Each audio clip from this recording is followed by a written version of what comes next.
Visit na buhay na talaga to, oh. Napakahirap na nga ng buhay natin. Nagdala ka pa kasi ng bata rito. Isang buwan na yan dito, ah. Kailan ba yung kukunin ng tatay niya? Bakit mo inako ang responsibilidad hindi naman ikaw ang ina niyan? Elo, wala na kasi mapupunta nitong bata. Kawawa naman ito kung magpapalaboy-laboy lang dyan sa daan. Kaya sana, bigyan niyo naman po sana ako ng kaunti pang oras. Pangako, hahanap din kami ng ibang bahay. Pero sa ngayon... Sa ngayon, magiging palamunin na muna yan dito. Ala? Diyos ko naman, Mira. Pinag-aaral kasi kita noon, mas inuna mong lumande. Tapos, nagsyota ka pa ng lalaking may anak na. At ngayon, ikaw ang tumatayong nanay wala ka rin namang trabaho. Hinayupa ka talagang babae ka, oh. Hindi ka na talaga nag-iisip kahit na kailan Alam ko naman na nagkamali ako, Lo. Pero sana, bigyan niyo na ako ng pagkakataon na mapatunayan babawi ako. Sige na, Lo. Kawawa naman yung bata O sige, bumawi ka. Pero, ito ang kondisyon. Ikaw ang magpapalamon sa batang yan. Hindi ko na sagutin yan. Tumira kayo rito. Pakilusin mo yan. Paglabahin mo.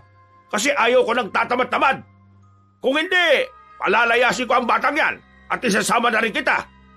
Lo, 9 na taon pa lang po itong si Buboy. Hindi pa po niya alam yung mga gusto niyong ipagawa. Kaya sana... Sus! Yung apo nga ni Berto, 7 taon lang nagtitinda na ng mani sa palengke. Tapos yung batang yan, 9 na taon na tatamad-tamad pa.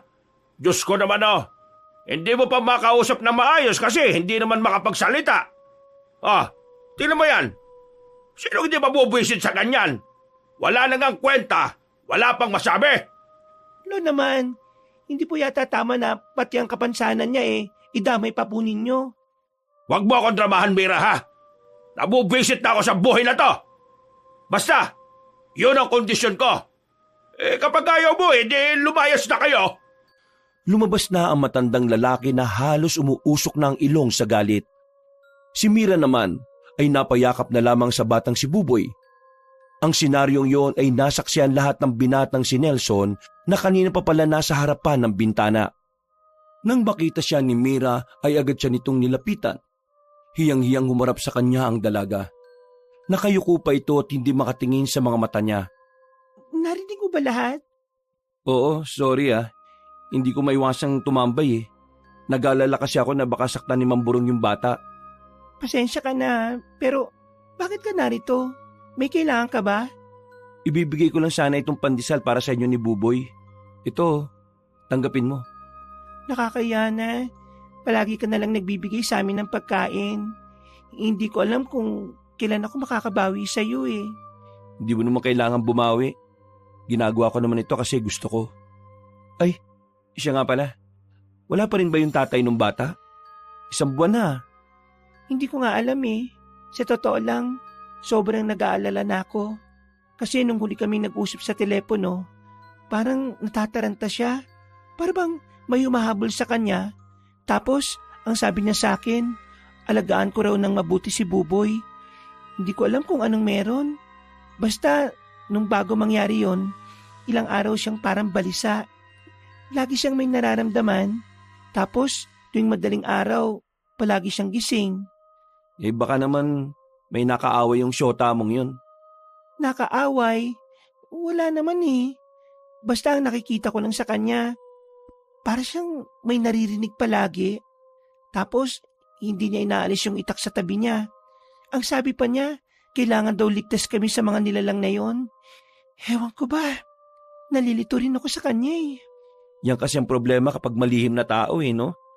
Wala ka tuloy alam ngayon kung anong nangyayari.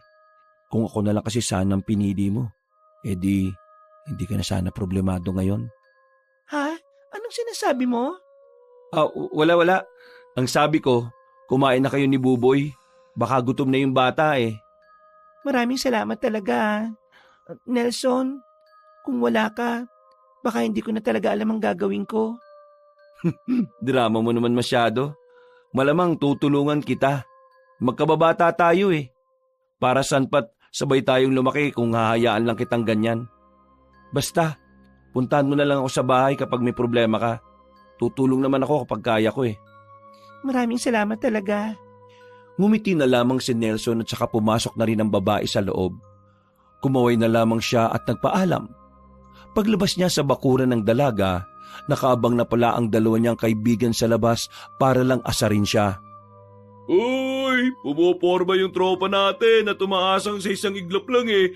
Mapapasa kanya yung matamis na pagmamahal ng isang dilag na kababata. At ang pag-asang tila nagingalo ay muling nabigyan ng liwanag na ang kanyang karibal bigla na lamang naglaho sa hangin na para bang mabahong utot. Uy, para kayong mga siraulo dyan. Inabangan niyo talaga ako dyan ha, para lang sabihin ng mga yan. Napadalang naman kami. Nakita ka namin kausap si Maring Mira. Ano na estado niyo pre ha? Ha? Ano, kayo na ba? Ano bang pinagsasabi niyo? Baliw ba kayo? Hindi naman ako nanliligaw eh. At saka hindi naman kami talo. Anong hindi talo? Sus, kunwari ka pa.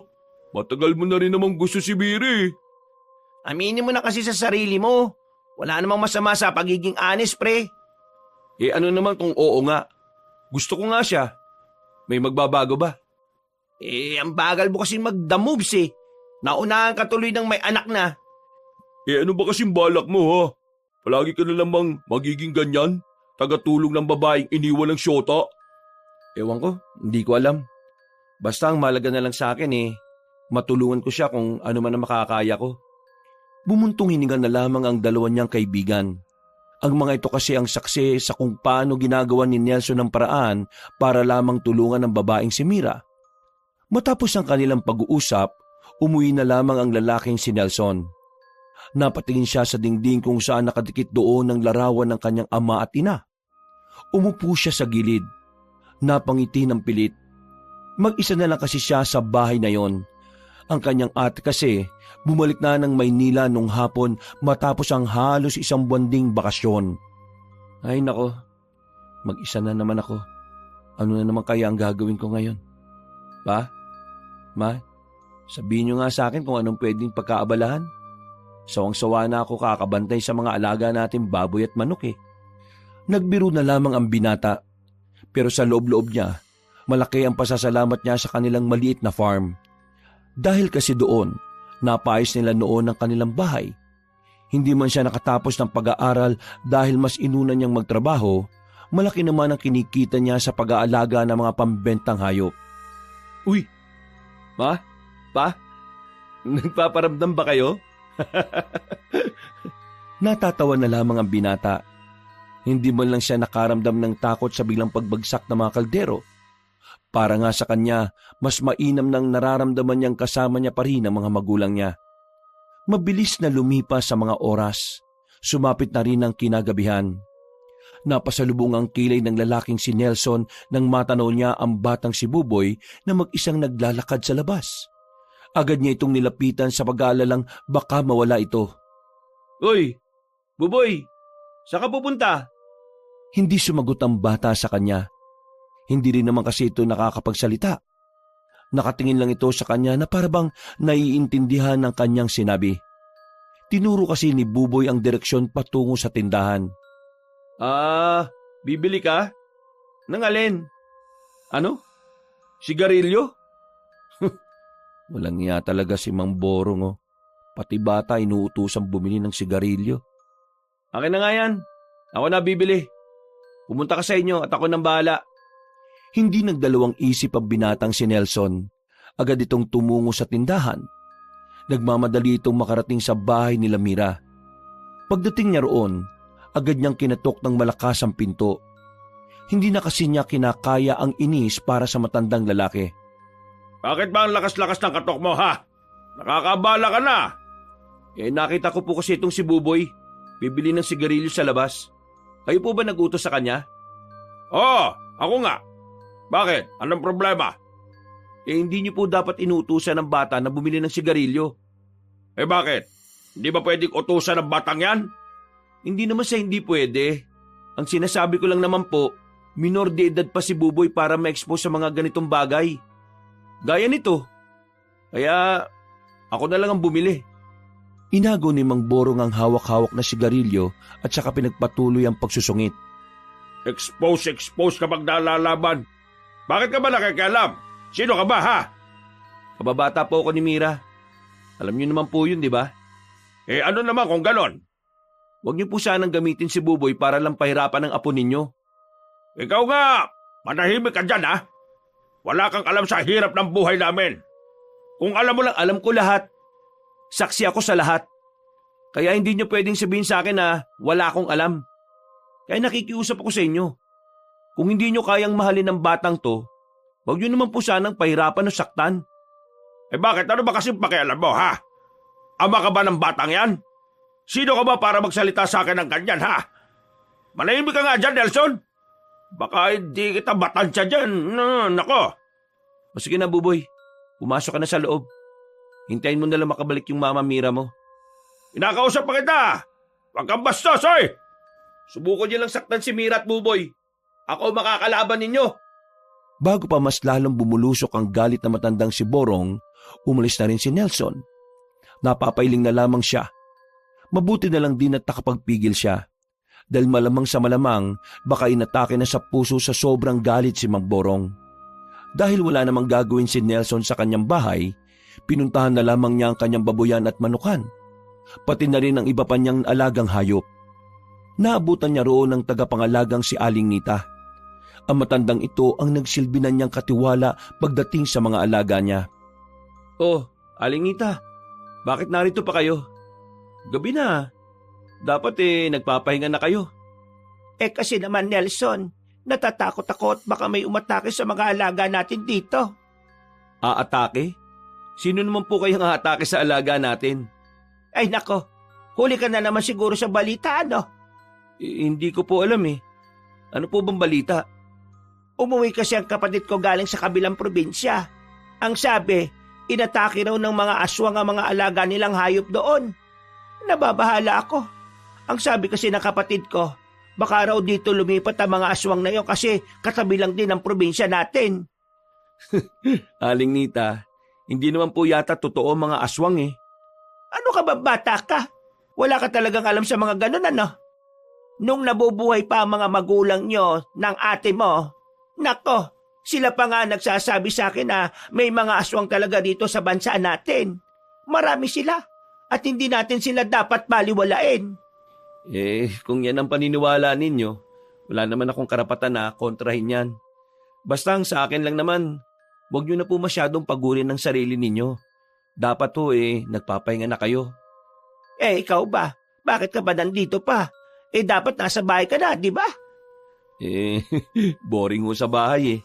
Bala ko lang sanang kausapin yung mga baboy. Loko-loko ka talaga, bata ka. Kapag ang mga baboy sumagot, tatakbo ka talaga. Ewan ko lang sa'yo. Ikaw talaga, Aling Nita. Tara na nga ho, sabay na ho tayong umalis.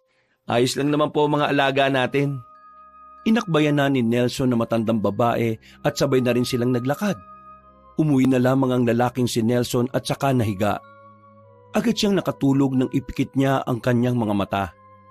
Nang magising, mukha agad ng dalawa niyang kaibigan ang bumungad sa kanya. Oh, bayan mga bisit naman kayo.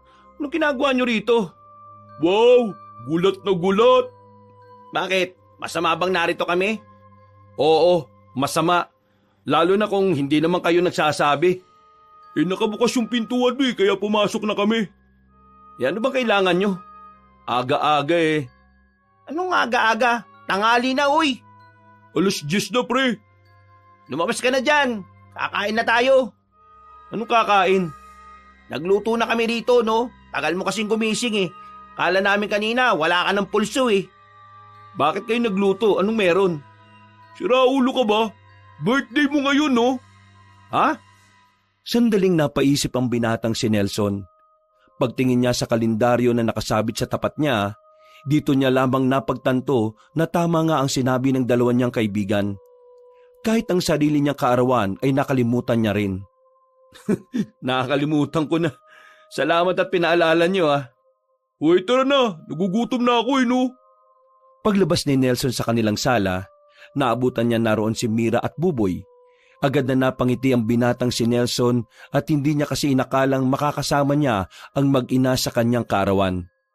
Nung araw na yon, Naging maayos at masaya naman ang sandaling yon. Para kay Nelson, yun na ang pinaka-memorable na araw ng buhay niya. Maraming salamat nga pala sa halos buong araw na nakasama ko kayo ni Buboy. Maraming salamat din sa pagtanggap. Ang sarap ng mga niluto nila Ading at Jeff. Masarap talaga magluto yung mga yon. Tayo lang ang tagakain eh. Oh, Buboy, uuwi na kayo ni mama mo ha. Hahatid ko na kayo. Hindi, okay na kami. Kahit na hindi mo na kami ihatid. Ang lapit lang naman eh. Sigurado ka ba? Oo, ayos lang naman kami. Ngumiti na lamang ang dalaga at saka na naglakad ang dalawa. Napapakamot na lamang sa ulo ang lalaking si Nelson. Pinanghinaan na naman kasi siya ng loob. Gusto kasi sana niyang magtapat na sa babae tungkol sa kanyang nararamdaman. Ang bira ka naman. Hinayaan mo na naman makalagpas tong pagkakataon na to. Naku, torpe talaga ang tropa namin. Napalingon si Nelson sa likuran.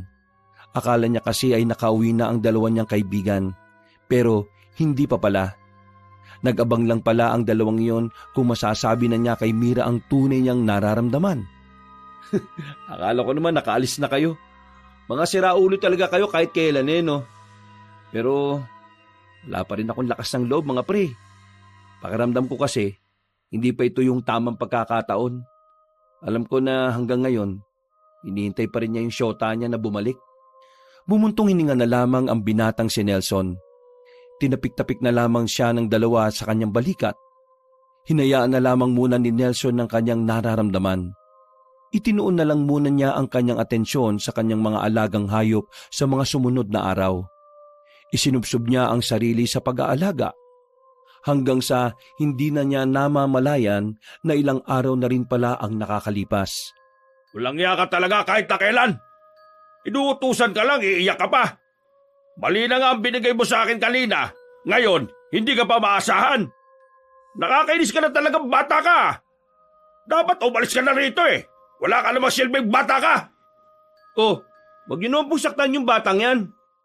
Mabuti na lamang ay agad na nakalapit ang binata. Kinuha niya agad ang batang si Buboy na iyak ng iyak. Nanlilisik ang mga mata na matanda. Kulang na lang ay murahin sila nito. Nakikialam ka na naman. Ama ka ba ng batang yan, ha? Hindi ka rin naman lolo nito eh. Kaya wala kang karapatang manakit. O kahit na lolo ka pa niya, hindi mo to pwedeng saktan. O ano? Isasaksak niyo sa akin yan?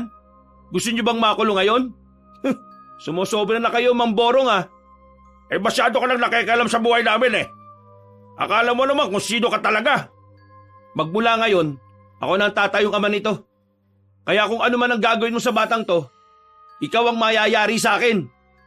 Nanlalaki ang mga mata ng matandang si Borong sa kanyang sinabi. Hindi nito inakala na magagawang magmatapang ni Nelson kahit na may hawak pa siyang basag na bote.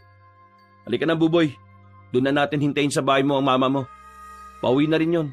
Dumidiskarte lang yun ng pera. Binuhat na ni Nelson ang bata. Bago siya umalis, tumingin pa siya ng masama kay Mamborong. Noong mga sandaling yon, tumahan na rin ang batang si Buboy. Pero bigla na lang nakapagsalita ang batang si Buboy. Isang salita lang ang binanggit nito, pero labis na natuwa ang binata. Hindi makapaniwala ang binatang si Nelson nang marinig niya ang sinabi ni Buboy. Kaya naman, ibinaba niya ito at sinubukang abangan ulit kung makakapagsalita ba ulit ang bata. Nakakapagsalita ka na ng mama? Sige nga, magsalita ka nga ulit. Kaya mo pa ba? Hindi na sumagot ang batang lalaki. Pero kahit na ganon, wala pa rin paglagyan ng kaligayahan ng binata. Kahit na hindi niya naman anak ang batang yon, ganon na lamang ang kanyang saya. Pag-uwi niya sa bahay, sakto namang nakasalubong nila ang dalagang si Mira. Agad niyang binalita ang sinabi ni Buboy. Kahit si Mira ay sobrang saya rin nang malaman yon. Nung gabing yon, maluwag ang pakiramdam ni Nelson nang natulog siya. Kakaiba ang ligayang dulot sa kanya kapag nakikita niya ring maligaya ang dalagang si Mira. Pero ang kasiyahan na yon ay mawawala sa sumunod na araw. Sigurado ba kayong hindi na muna kayo uuwi sa inyo? Baka hinahanap na kayo ng pamilya niyo ha? Ang lakas na ng ulan no? Ako? Malabong hanapin ako sa amin. Ako pa ang naghahanap nga sa kanila eh. Hindi rin naman ako hinahanap sa amin. Hinahanap lang ako kapag may hinahanap na pera sa bahay eh. Akala kasi nila magnanakaw ako. Ay nako, Diyos ko. Nandito pa kayo, baka mamaya makidlatan pa tayo. Ayos naman na itong mga alaga namin dito. Hindi naman siguro ito mapapahamak dito. Sigurado kayang matibay na itong bubungan nyo dito sa farm nyo? Oo, matibay na yan. Kakapayos lang namin ni Aling Nita dyan kahapon. Nasaan nga pala si Aling Nita? Malamang, hindi ko na pinapunta. Alam mo namang matanda na yun eh. O sige na, uwi na tayo habang hindi pa malakas ang hangin. Pupuntahan ko pa si Mira at Buboy eh. Titingnan ko lang para malaman ko kung ayos lang sila. Sasamahan ka na namin. Oo nga, baka mamaya makidlatan ka pa eh. Ang kukulit nyo. Bahala nga kayo sa buhay nyo. Kahit na malakas na ang ulan, ay umalis na rin sila ng farm dala ang malaking payong. Kasyang-kasya sila roon pero nababasa pa rin sila ng ulan. Mga ilang sandali lang, natanaw na rin nila ang bahay nila Mira. Napamura agad si Nelson nang matanaw nilang hinagis ni Mamborong ang gamit ni Mira at Buboy sa labas. Agad nilang nilapitan ang mga yon at tinulungan damputin ang mga gamit. Hindi na muna nagpadala sa emosyon ng lalaki ng mga sandaling yon. Mas inuna niyang kunin ang mag-ina at dinala niya ito sa bahay niya. Saka pa lamang sumabog ang galit ni Nelson para kay Mang Borong. Gusto nga sana niyang lusubin ang matandang lalaki, pero inawat lang siya ni Jeff at Adeng. Ay nako, nakakabisit kasi yung lolo mo, Mire. Ang lakas-lakas ng ulan sa labas. Ngayon niya pa talaga kayo pinalayas? Nakakainis. Napakawala niyang puso. Hindi na siya naawa sa bata, oh. Huwag ka na magalit. Ako na lang ang bahalang kumausap kay Lolo. Hindi na. Huwag na kayong bumalik doon, Mira. Mas lalo lang kayong mamaltratuhin ng lolo mo eh. Dito na lang kayo sa bahay. May isa pa naman bakanteng kwarto eh. Tama si Nelson, Mira. Dito na lang kayo. Dito, hindi kayo gaganunin. Mas makakagalaw pa kayo na maayos. Mabait naman itong tropa namin eh. Tsaka, concern lang talaga siya sa inyo. Pero ang dami na kasi niyang naitulong sa amin eh. Habang wala pang ama niyang si Buboy, dito na muna kayo titira. Umalis na lang kayo kapag nagbalik na siya. Wala rin naman kayong ibang matutuluyan ngayon eh. Ang lakas pa naman ng ulan. Tumangon na lamang ang babaeng si Mira. Nahihiyaman ay tinanggap na lamang din ito ang alok ng binata. Noong oras na yon, nagluto si Adeng at Jeff ng sopas. Habang si Nelson naman ay agad na ring inayos ang silid na tutulugan na mag-ina. Ito ang kwarto ko. Dito kayo matutulog. Ako naman, sa kwarto ng ate ko. Wala naman siya rito kaya ayos lang naman na gamitin. Pasensya ka na talaga, Nelson ah. Lagi ka na lang nariyan para sa amin. Ano ka ba? Wala yun no. Para ka namang others niyan eh. Siyempre, iniisip ko rin naman yung abala na dinudulot namin.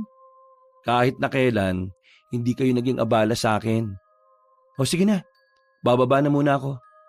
Maya-maya tatawagin ko na lang kayo kapag kakain na. Ngumiti na lamang ang babaeng si Mira. Agad na rin naman bumaba ng sala ang lalaki at dumiretso sa kusina. Inabutan niya ang dalawa niyang kaibigan na nagkukwentuhan. Oh, yan na si Nelson. Tanungin mo kung naniniwala siya sa aswang. Diyos ko, aswang na naman. Ang lakas na nga ng ulan ni aswang pa rin. Bakit? Hindi ka ba naniniwala ron? Bakit na naman ba nasingit yung aswang-aswang sa usapan ninyo? Hindi. Kasi pre, itong nakaraan, bago kasi umulan, narinig namin si Aling Nita. May mga kausap din siyang matatanda eh. Ang usapan nila, yung mga aswang daw, tinatarget yung mga alagang hayop sa kabilang probinsya. Ay nako, nakakwento na sa akin yan ni Aling Nita. Wala namang kasiguraduhan kung totoo yung kwento na yan eh. Eh di sinasabi mong nagsisinungaling si Aling Nita. Sumbong kita dyan. Baliw, di naman sa ganun. Ang sa akin lang, baka narinig lang din ni Aling Nita yun. Pero ito seryoso ah. Alam niyo bang nakakita na yung mama ko noon ng aswang? Uwe, hindi yung kwentong barbero ah. Malamang hindi. Kwento to ni mama eh. Nung pinagbubuntis niya raw kasi ako, inaaswang siya dati. Nakita niya yung lalaki raw na nasa ibabaw ng bubong namin. Lumabas kasi siya ng bahay eh. Tapos, Takbo siya pabalik sa loob eh. Muntikan na raw siyang mahabol. Mabuti na nga lang daw, nagising ang lahat ng tao sa amin. Ah, inaswang ang mama mo habang pinagbubuntis ka? Kaya pala, buka kang aswang. Uy, orong timong naman to. Seryoso itong taong nagkukwento eh. De, biro lang naman. O naman, umiiyak ka naman kaagad. Uy, tigilan nyo na nga yung ganyang kwentuhan. Ang mabuti pa, tapusin nyo na yung niluluto nyong sopas para makapagapunan na tayo. Hindi pinansin ni Nelson ang usapan na yon. Talagang wala kasi siyang interes sa mga bagay na mahirap talagang paniwalaan. Para kasi sa kanya, kwentong bayan lang yon na ginagawang panakot sa mga bata. Na kahit na kailan, hinding-hindi magiging totoo. Payapa silang nakakain nun, at sa pagsapit ng gabi, mahimbing na ang kanilang pagtulog ng dahil sa lamig ng panahon. Lumipas pa ang 2 araw. Nanatili pa rin nakatira si Mira at Buboy sa bahay ni Nelson. Wala pa rin kasing tigil ang malakas na ulan. Habang nagluluto si Nelson sa kusina, panay ang tingin niya sa kanyang relo. Wala pa rin si Mira. Ang sabi niya, bibili lang siya ng ulam. Mag-iisang oras na, wala pa rin. Pagtingin ni Nelson sa sala, nakita niya ang batang si Buboy. Nung una, tahimik lang yung nakaupo ron. Pero maya-maya lang, nakita na niyang tumayo at naglakad palapit sa pintuan ng sala. O Buboy, hintayin na lang natin dumating ang mama mo ha. Buboy! Uy! Teka, huwag kang lalabas! Malakas ang ulan oh! Agad na binitiwan ni Nelson ang sandok. Ilang sandali lang, pagtingin ni Nelson sa labas, nakita niyang nakabulagta na ang batang si Buboy sa lupa. Umuusok pa ang buong katawan nito. Kaya ang unang pumasok sa kanyang isipan ay nakidlatan ng bata. Sa sobrang taranta niya, binuhat niya si Buboy at saka ipinasok sa bahay. Kinuha naman niya agad ang cellphone na dipindot. Mabuti na lang talaga at may signal pa nung mga sandaling yon. Kaya naman, agad niyang tinawagan ang kanyang kaibigan na si Jeff. Pare, wala na akong panahon para magpaliwanag pa. Pumunta na lang kayo rito. Hindi na naman nagtagal, dumating na ang 2 binata. Wala pa ring malay si Buboy ng mga oras na yon. Inihiga na lang nila yon sa sofa. Nakidlatan? Bakit wala man lang lapno sa kanya? Sigurado ko bang nakidlatan siya? Baka naman naimatay lang kasi muntik na siyang tamaan. Hindi ako pwede magkamali. Nakita kong umuusok ang buong katawan niya kanina at namumula. Kaya malakas ang kutob ko na nakidlatan talaga siya. Hindi takbo na natin siya sa ospital. Paano? Nakasarado na yung mga daan dahil nga sa mga natumba ng mga puno. Hindi ba pwede sa barangay? Wala namang klinik dun eh. Ay nako, malas naman talagang buhay to. Nasaan ba kasi si Mira? Hindi pa nga rin nakakabalik eh. Maya-maya lang ay nabigla sila nang dumilat ang mga mata ng batang si Buboy. Bumangon ito na parang walang nangyari. Nagtataka silang tatlo. Hinawakan pa ni Nelson ang bata para suriin ito. Pero wala talaga silang makitang kahit na kaunting lapnos. Buboy, ayos ka lang ba? Naririnig mo ba ako? Si Mama, nasa panganib. Ay gagi, nakakapagsalita? Hindi malaman ng 3 binata kung ano ang kanilang mararamdaman. Sa isip-isip ni Nelson, nakaapekto yata ang kidlat para makapagsalitang muli ang bata. Nakakapagsalita ka na? Si Mama, nasa panganib. Kinuha siya ng mga aswang. Buboy, ano bang pinagsasabi mo? Nakita ko sa panaginip ko si Mama Mira. Kinuha siya ng mga lalaking halimaw. Pre, paano kung tama si Buboy? Anong tama? Paano makukuha ng aswang si Mira wala namang ganun? Totoong aswang. Hindi sila katang-isip lang. Teka nga muna. Paano ka nakakapagsalita ngayon? At talagang tuwid ka na magsalita? Paano nangyari? Isang anghel sa kalangitan ang nakakita ng kalagayan ko. Ang kutob ko po, ako ang gusto niyang gawing instrumento para kalabanin ng kasamaan. Ha? Marami pang pinagsasabing weirdong bagay ang bata. Pinakikinggan na lamang nila yon kahit na hindi naniniwala si Nelson. Para itong matanda kung magsalita. Makakaharap sila sa sala. Nakatingin lang sila sa batang si Buboy. Ang bata naman, panay ang tingin sa labas. Kung minsan ay pumipikit, na parang meron itong binubulong na kung ano-ano. Pare, parang naging ibang tao si Buboy ah.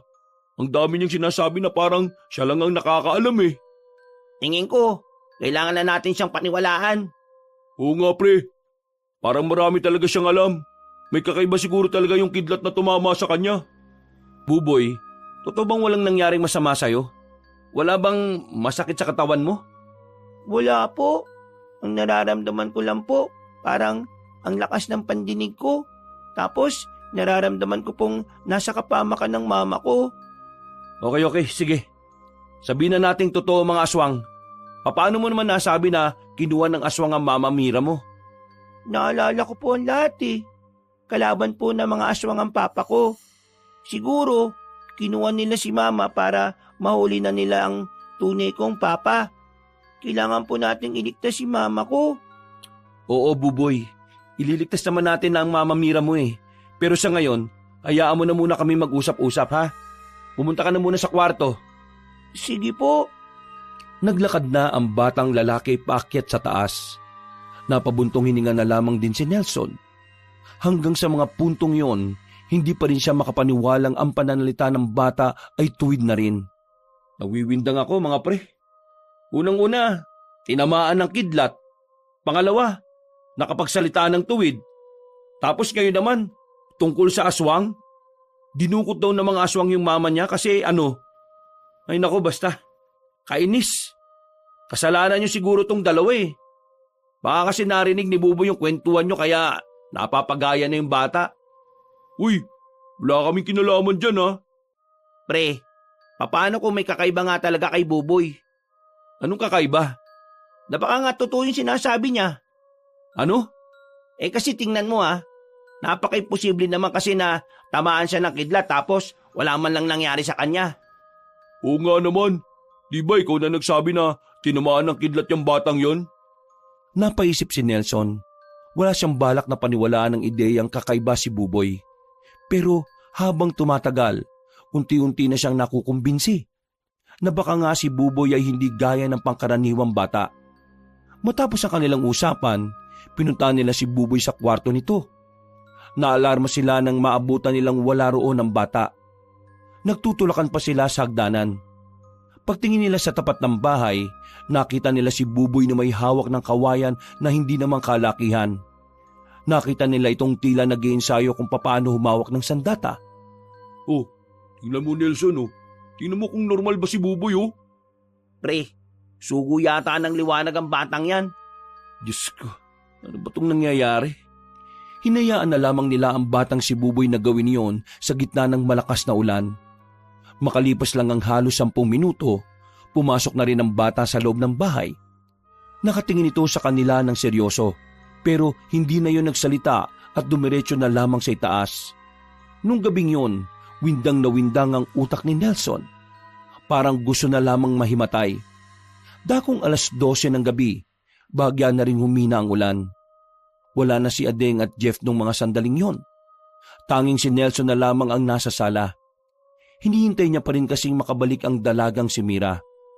Umalis lang siya sandali para kumuha ng makakain sa kusina. Nakita na lamang niyang lumabas si Buboy. Gusto niyang pigilan ang bata, pero gusto niya ring mapatunayan kung talaga bang espesyal na bata si Buboy noon. Kaya naman, sinundan niya lamang si Buboy hanggang sa makarating na nga sila sa gilid ng gubat. Nakatago lamang si Nelson sa gilid nang marinig niyang magsalita ang bata. Papa, Nelson, wag na po kayo magtago. Nararamdaman ko naman po kayo eh. Sa hindi malamang dahilan, bigla na lamang nagtindigan ng balahibo ng lalaking si Nelson. Wala siyang ideya kung paanong nalaman ni Buboy na kanina pa siya nakasunod. Gayong, hindi naman siya nito nakikita. Lumabas na po kayo dyan. Samahan niyo na lang po ako sa pupuntahan ko. Napilitan na lamang si Nelson na lumabas sa kanyang pinagtataguan. Lumapit na lamang siya sa bata. Saan ka ba pupunta? Umaambon pa oh. May sinasabi sa akin ang anghel. May kailangan akong kunin sa sandata na tsak na makakalaban sa mga aswang. May kailangan akong kunin na sandata na tsak na makakapas lang sa mga aswang. Buboy, ikaw pa rin ba yung Buboy na nakilala ko? Opo, Wala naman po nagbago eh. Naibalik lang po ang pananalita ko. Ibig sabihin, nakakapagsalita ka na noon pa? Opo, nawala lang po yung pananalita ko dahil sa isang pangyayari. Magsasalita pa sana si Nelson nang biglang tumigil sa paglalakad si Buboy. Para itong may pinakiramdaman. Maya-maya, naglakad na ito ng mabilis. Papasok ng kagubatan. Walang nagawa ang lalaking si Nelson kundi ang sundan na lang ang batang si Buboy. Hindi nagtagal, tumigil na sila sa malaking bato.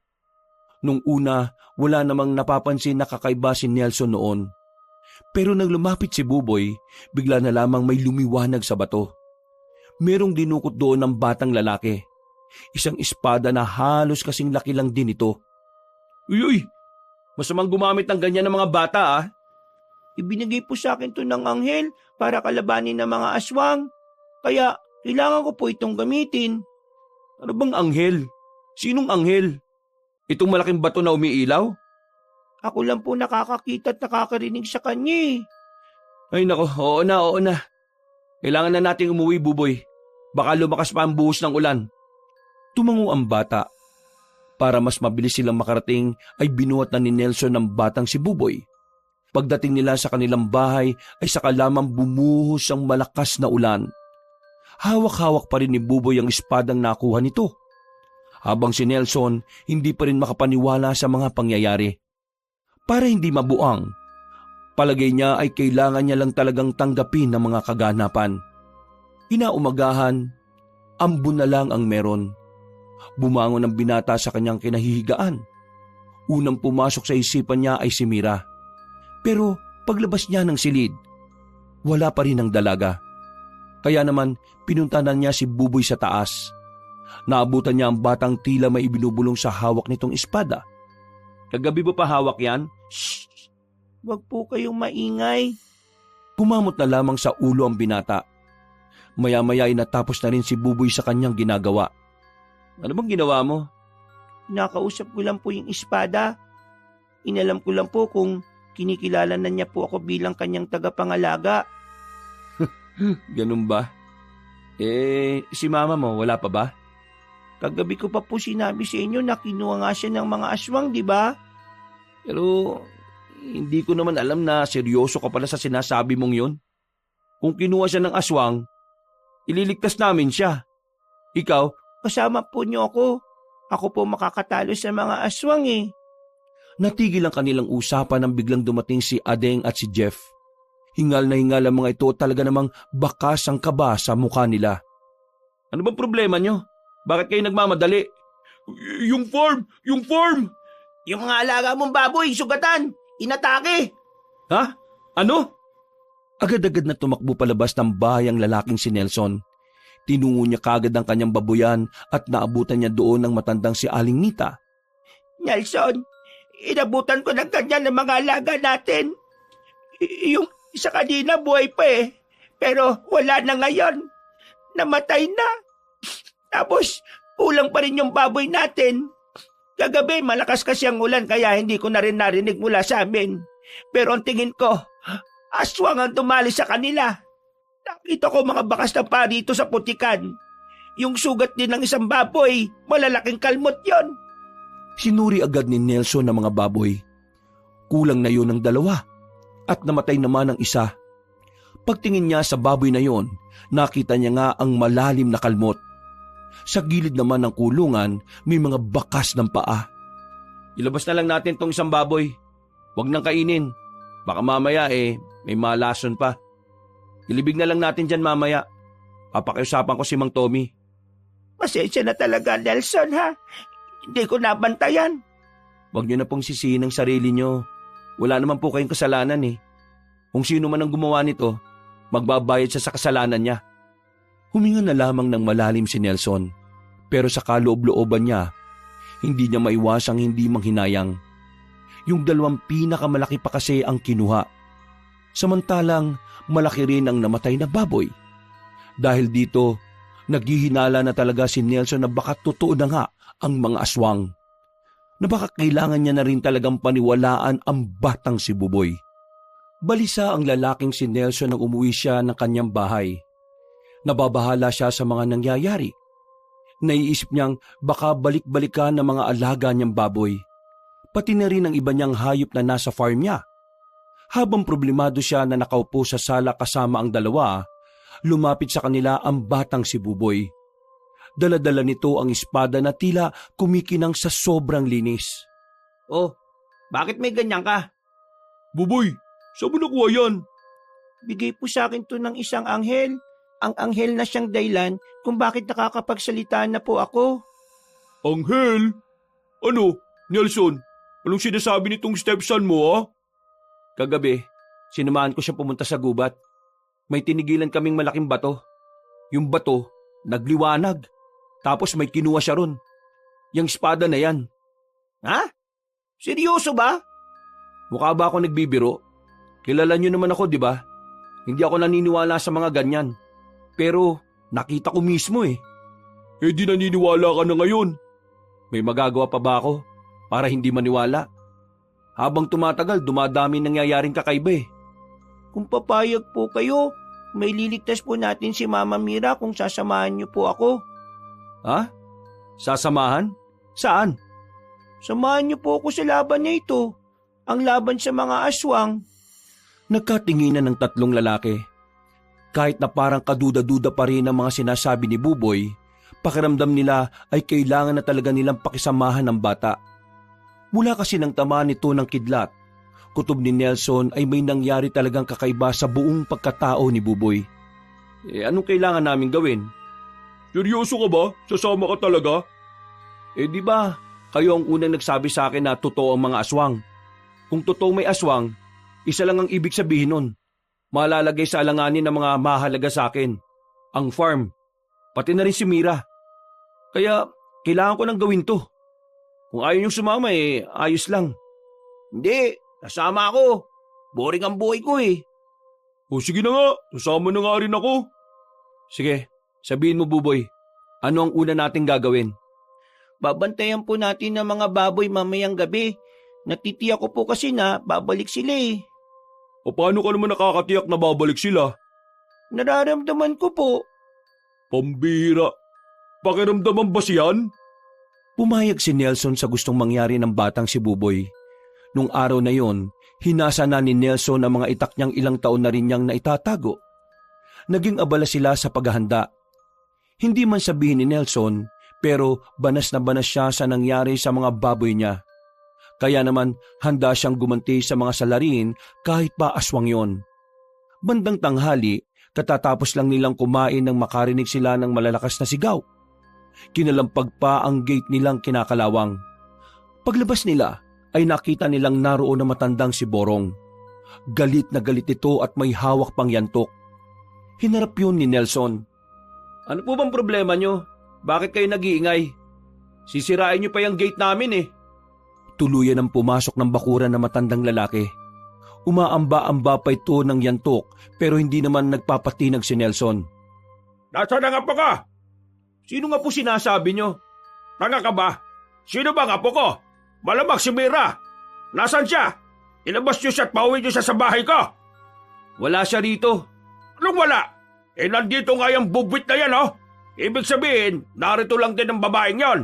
Kaya ilabas niyo na siya bago ko pa kayo mahambalos itong hawak ko. Wag ko kayong mag-iskandalo dito, Mamborong. Iniiwasan ko ng pumatol sa matanda, ah. Wow! Akala mo naman talaga kaya niyang pumalag. Mamborong, kung mahal niyo pa ang mga buto niyo, wag ko si Nelson. Ano? Makikisali ka pang siraulo ka? Sino ka ba? Tuta ka lang naman ni Nelson eh. Alis! Hindi kita kausap. Wala pa rin si Mama Mira. Magtatatlong araw na siyang hindi po nakakauwi. Kinuha po siya ng mga aswang eh. Lalong nang galaiti ang matandang si Borong nang marinig ang sinabing yun ni Buboy. Kaya naman, ang bata ang sunod nitong pinagbuntungan. Hinuwakan ni Mamborong ang kamay ng bata at takmang hihilahin. Pero nagtaka ang matanda nang hindi niya ito mahila. Masyadong mabigat ang timbang ng bata para madala niya ito ng basta-basta. Bagay na ipinagtaka rin nila Nelson. Bakit hindi kita mahila, bubwit ka? Parang ang bigat-bigat mo. Hindi na po ko yung dating buboy na iiyak lang po kapag inaaway ninyo. Ano? Ano sinabi mo? Hindi na po ako papayag na aapihin niyo lang po ako ulit. Ay, natuto ka na magsalita eh. Natuto ka na rin maging bastos. Hinambalos ni Mamborong ng hawak nitong yantok ang bata. Pero laking gulat nilang lahat nang hawakan lang ni Buboy ang yantok gamit ang isang kamay. Inagaw yun ni Buboy. Pinakita niya pa sa matanda kung paano niya baliin ang yantok. Nanlaki ang mga mata ng matanda. Hindi kasi ito makapaniwala na nagawa yun ng isang batang musmos. Kagaya po ng sinabi ko sa inyo, hindi na po ito yung batang iiyak lang kapag inaaway. Hindi ka basta bata. Demonyo ka! Diablo! Paano mo nabali ang yantok ko? Isa kang Diablo! Hoy! Mag-ingat-ingat ka sa sinasabi mo ha. Baka isilid na kita sa sako. Malis ka na nga! Nanlilisik ang mga mata ng matandang lalaki na si Mamborong ng mga sandaling yon. Nang makalis na yon, agad namang pinagtuunan ni Nelson ang bata. Buboy, paano mo nagawa yun? Dahil po yun sa kapangyarihan na binigay sa akin ng anghel. Sino ba yung anghel na yan? At nang makaharap naman namin? Hindi po siya magpapakita sa inyo. Hindi niyo po siya makikita. Buboy, ito bang mga kakayahan mo? Nakatadaan na ba talaga to para ano? Para labanan mo yung mga aswang? Yung pong sinabi sa akin ng anghel eh. Yung pong sinabi sa akin ng anghel eh. Nung magising ako mula nung tumama sa akin yung kidlat, ako raw ang sugo na inatasan na lalaban sa kasamaan. Nagkakatinginan na lamang ang magkakaibigan. Napapangiti na lamang sila sa ideyang totoong may kakaiba talaga sa bata. Pero sa puntong ito, hindi na sila nagdududa pa kay Buboy. Lahat na ng sasabihin nito ay kanila na kagad pinaniniwalaan. Kaya nang sumapit ang kinagabihan, inihanda na rin nila ang kanilang sarili. Kanina pa tayo dito nagabang. Wala namang aswang. Anong oras na oh? Manahimik ka nga. Lakas-lakas pa ng boses mo eh. Oo nga. Kala mong layo-layo na kausap mo. Kailangan lang natin maghintay. Alam kong babalik po sila ngayon. Noong gabing yun, nasa farm na sila Nelson habang nakatago sa likuran ng kulungan ng mga kambing. Nakasilip lang sila sa babuyan. Hawak-hawak na rin nila ang mga daladala nilang itak. Habang espada naman ang kay Buboy. Hindi nga nagtagal, naramdaman na rin ng batang si Buboy ang presensya ng aswang. Nakita na lamang nila na merong 4 na lalaking lumalapit sa kulungan ng manok. Bukas ang ilaw sa babuyan, pero hindi nila maaninagan ang mukha ng mga yon.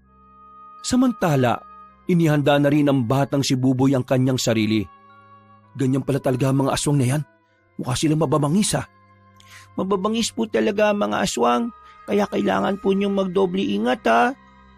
Nung mga sandaling yun, parang si Buboy ang tumatayong leader ng 3 lalaki. Sumenyas na ito na lumabas sila nang makitang nagtatangka ng kunin ng mga aswang ang baboy. Hindi niyo na mauulit ang ginawa ninyo! Malakas ang pagkakasigaw ni Buboy. Napatigil ang 4 na aswang at hinanap kung saan ang gagaling ang boses. Nang makita siya ng mga yon, agad na naglabas ng mahahabang pangil ang mga aswang. Hindi nila alam kung anong uri ng aswang ang mga yon. Basta ang una lamang nilang napansin, mahahaba ang dila nito. Mapapayat at mahahaba ang binti. Tumakbo ang mga aswang palapit sa bata. Hindi na rin naman nagsayang ng oras sila Nelson na lapitan si Buboy. Paglapit sa kanila ng mga nilalang, ay agad nila itong kinalaban. Pero hindi pa man nakakaporma ang 3 binata, si Buboy ang sumalubong sa mga yon. Napanganga sila sa galing ng bata sa pakikipaglaban gamit ang espada. Agad nitong tinamaan ng 2 aswang sa leeg. Parang sumasayaw lang si Buboy sa kung paano nito iwinawasiwas ang sandata. Hindi rin ito matamaan ng mga nilalang na yon dahil masyadong mahusay sa pag-ilag ang bata. Uy, tingnan niyo oh. Si Buboy pa ba yan? Nelson, hindi naman yata tayo kailangan eh. Walang masabi ang lalaking si Nelson. Kahit siya ay hindi rin makapaniwala sa kanyang nasasaksihan. Sa puntong ito, kumbinsido na nga siya na si Buboy ang tagapagligtas. Sugatan ng aswang ng mga sandaling yon. Nakatakas ang 3, pero ang isa ay hindi na makagalaw ng tutukan ito ng espada ng bata. Papa Nelson, tulungan niyo po akong itali siya. Dadalhin po natin siya sa tambakan ng mga gamit doon po. Ha? Hindi ba natin tutuluyan yan? Hindi po. May kailangan po tayong itanong sa kanya eh. Pinalo ni Buboy ng hawakan ng espada ang aswang. Nawalan yun ng malay kaya hindi naman na nagsayang ng pagkakataon ng 3 binata. Binuhat nila yon at dinala sa tambakan ng mga gamit nila.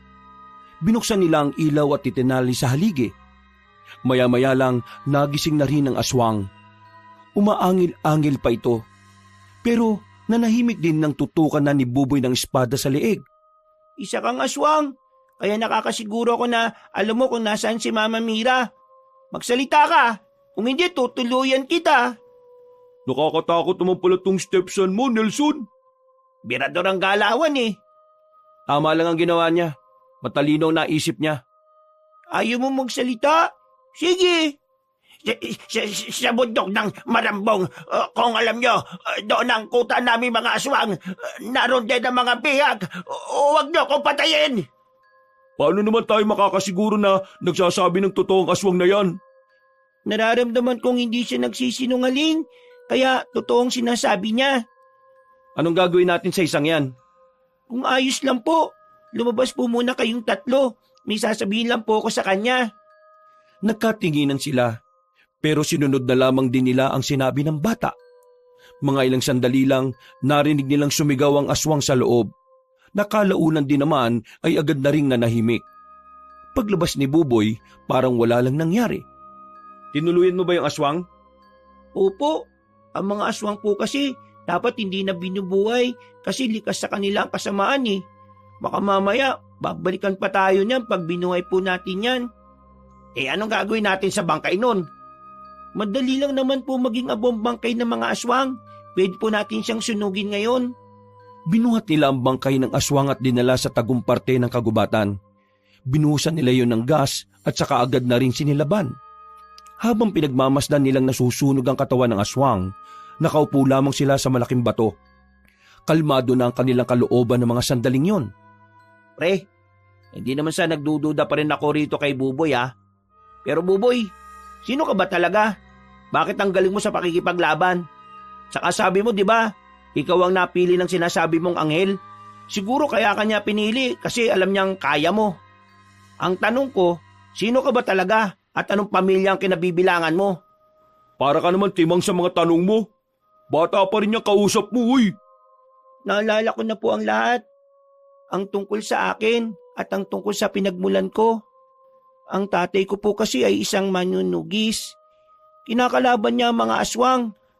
Ang ganong gawain niya ang dahilan kung bakit siya nawala at hindi na bumalik sa amin ni Mama Mira. Ang lolo ko naman po, yung tatay ng tatay ko, kilalang antingero sa lugar namin noon. Malakas siya. Kaya niyang pumaslang ng maraming aswang. Pero wala na po siya ngayon. Ang kwento sa akin ng papa ko, pinatay ang lolo ko ng isang kaibigan na malapit sa kanya. Tinraidor siya. Hindi ka pala talaga basta-basta bata lang. Nasa dugo mo na pala talaga ang pagiging palaban eh.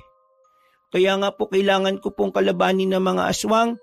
Higit pa po sa pagliligtas kay Mama Mira. Ito po ay laban ng angkan namin. Kailangan ko pong mabigyan ng hustisya ang pagkawala ng marami sa miyembro ng angkan namin. Buboy, basta kasama mo ako sa laban na to ha. Hindi ako papayag na mag-isa ka na lang na lumalaban. Marami pong salamat sa inyo, Papa Nelson. Nang tuluyan ng maabo ang katawan ng aswang, hindi na rin sila nagtagal doon. Umuwi na lang sila at saka nagpahinga. Natulala na lamang si Nelson sa gilid habang iniisip ang mga nangyayari. Napapailing. Para sa kanya, parang nabibilisan siya sa mga kaganapan. Pero ganun pa man, alam niyang kailangan niya talagang maging matibay para samahan ng bata. Kinaumagahan, masarap pa sana ang tulog ni Nelson, kaya nga lang narinig na kagad niyang nagsisigaw na naman sa labas ang matandang si Borong. Sinasabi nito sa lahat ng dumadaan na dyablo ang batang si Buboy. Pero wala naman ni isa ang naniniwala rito. Hindi naman na sana nila yun papansinin. Ang kaso nga lang, kinakalampag nito ang kanilang gate. Lumabas si Nelson para sana lapitan si Mang Borong. Pero inabutan niyang may kasagutan na si Mang Borong na isa pang matandang lalaki. Pasensya ka na, kumpadre. Hindi ko naman sinasadyang mabangga ka. Ikaw ang bigla na lang umikot eh. Kasalanan ko pa ngayon. tingnan mo ang ginawa mo. Dumugo ang labi ko dahil nagkauntugan tayo.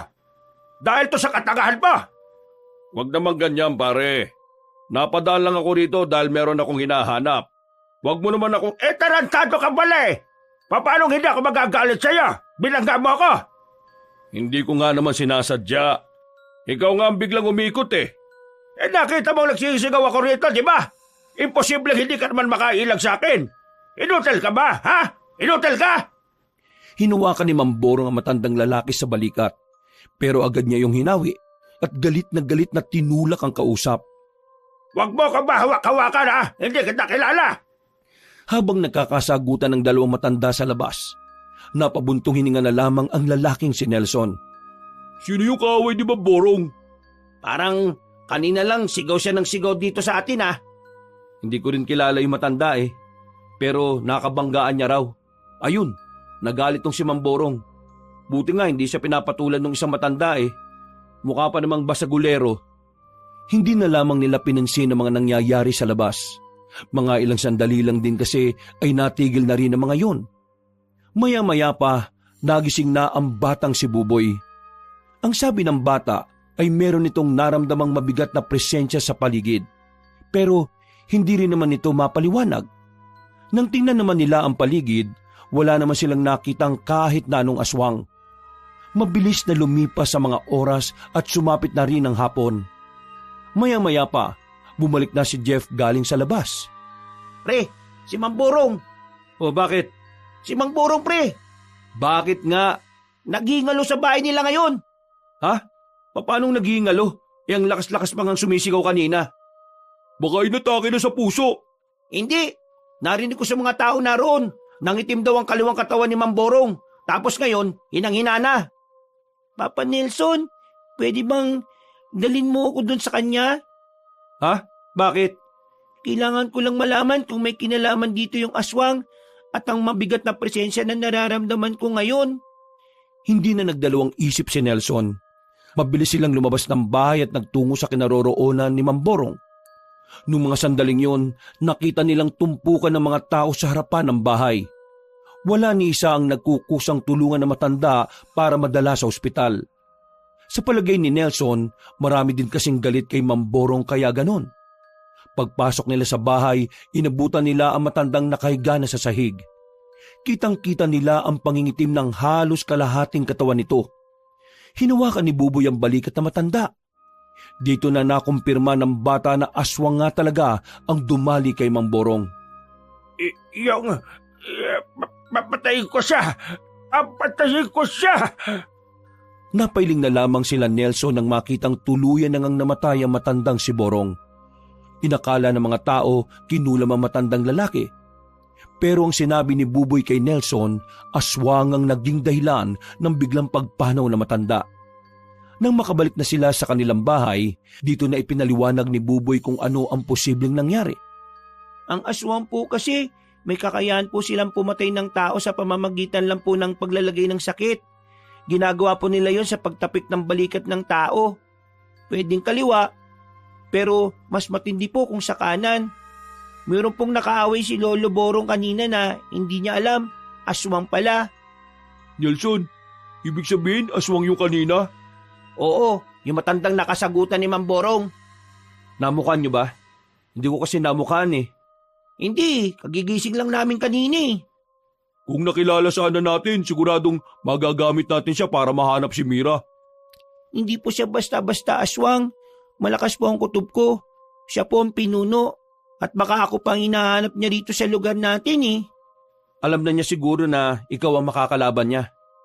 Ang akala niya bata lang ako. Kaya malakas ang loob niyang hanapin po ako dito. Anong balak mo ngayon, Buboy? Sasabayan po natin siya sa paghahanap. Alam ko pong narito pa rin siya. Kailangan lang po nating hintayin na sumapit ang gabi. Sa puntong yun, kinabahan na naman ng kalooban ni Nelson. Pakiramdam niya kasi ay mapapalaban na naman ang batang si Buboy. Kahit na alam niyang marunong naman itong makipaglaban, hindi pa rin niya maiwasang hindi mag-alala para dito. Mabilis na lumipas sa mga sandali. Sumapit na naman ang gabi. Sinadya nilang apat na tumambay sa labas sa pagbabakasakaling madaanan sila ng matandang aswang. Pero Halos mag-iisang oras na sila sa labas ay wala naman silang napapala. Kung hintayin na lang kaya natin sa bahay niyo, Nelson. Nakakapagod tumayo eh. Oy, mais ka nga. Nakatayo ka na nga lang napagod ka pa. Nararamdaman ko na siya. Sigurado ka bang tama yung pakiramdam mo? Nasa alamanan, sa mga puno, sa gubat. Wala silang sinayang na pagkakataon. Nagmamadali silang umalis doon at nagtungo sa kagubatan. Pero noong mga sandaling yon, biglang nagbago ang pakiramdam ni Buboy. Bagay na nagpakaba rin kay Nelson. Tumigil ang bata sa paglalakad nang nasa bukana na sila ng kagubatan. Nagtaka si Nelson. Mula na maging kakaiba si Buboy, yun ang unang beses na nakita nilang tila nag-alangan ito. Anong problema? Hindi sa kanya yung nararamdaman ko. Mali palang nararamdaman mo, bata. Marami sila, hindi lang nag-iisa. Naku po, ito na nga ba sinasabi ko eh. Bumuntong hininga na lamang si Nelson. Hinanda na niya ang sarili dahil alam niyang kailangan na rin nilang lumaban sa puntong ito. Mga pre, alerto ha. Hindi tayo display dito. Tutulungan natin tong batang to. Malamang, anong kala mo sa amin, duwag? Hindi nagtagal, bigla na lamang lumabas ang mga aswang na nasa gilid. Mabilis na gumapang ang mga yon patungo sa kanila. Ang iba naman ay lumundag pa. Pero itinaas lamang ni Buboy ang kanyang espada. Tila lumikayo ng malakas na hangin kaya tumalsik ang mga aswang. Angas naman ang espada mo, Buboy! Doon kayo sa kabila, dito kami ni Buboy. Muling lumapit ang mga aswang at sa mga sandaling yon ay nakipagpatayan na rin si Nelson. Sa buong buhay niya, kahit na kailan na hindi niya inakalang mararanasan niya ito.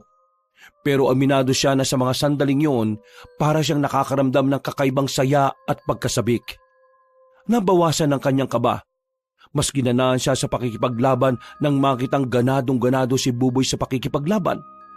Ano mga pre, kaya pa ba? Nakita niyang may mga sugat na rin ang dalawa pero nakangiti pa rin ang mga yon. Ayak-aya pa, maliit lang naman to mga sugat namin eh. Nang maidako nila ang tingin sa batang si Buboy, namanghana naman sila. Dahil sa kakaiba nitong husay sa pakikipaglaban, walang kahit na sinong aswang ang nakatama sa bata.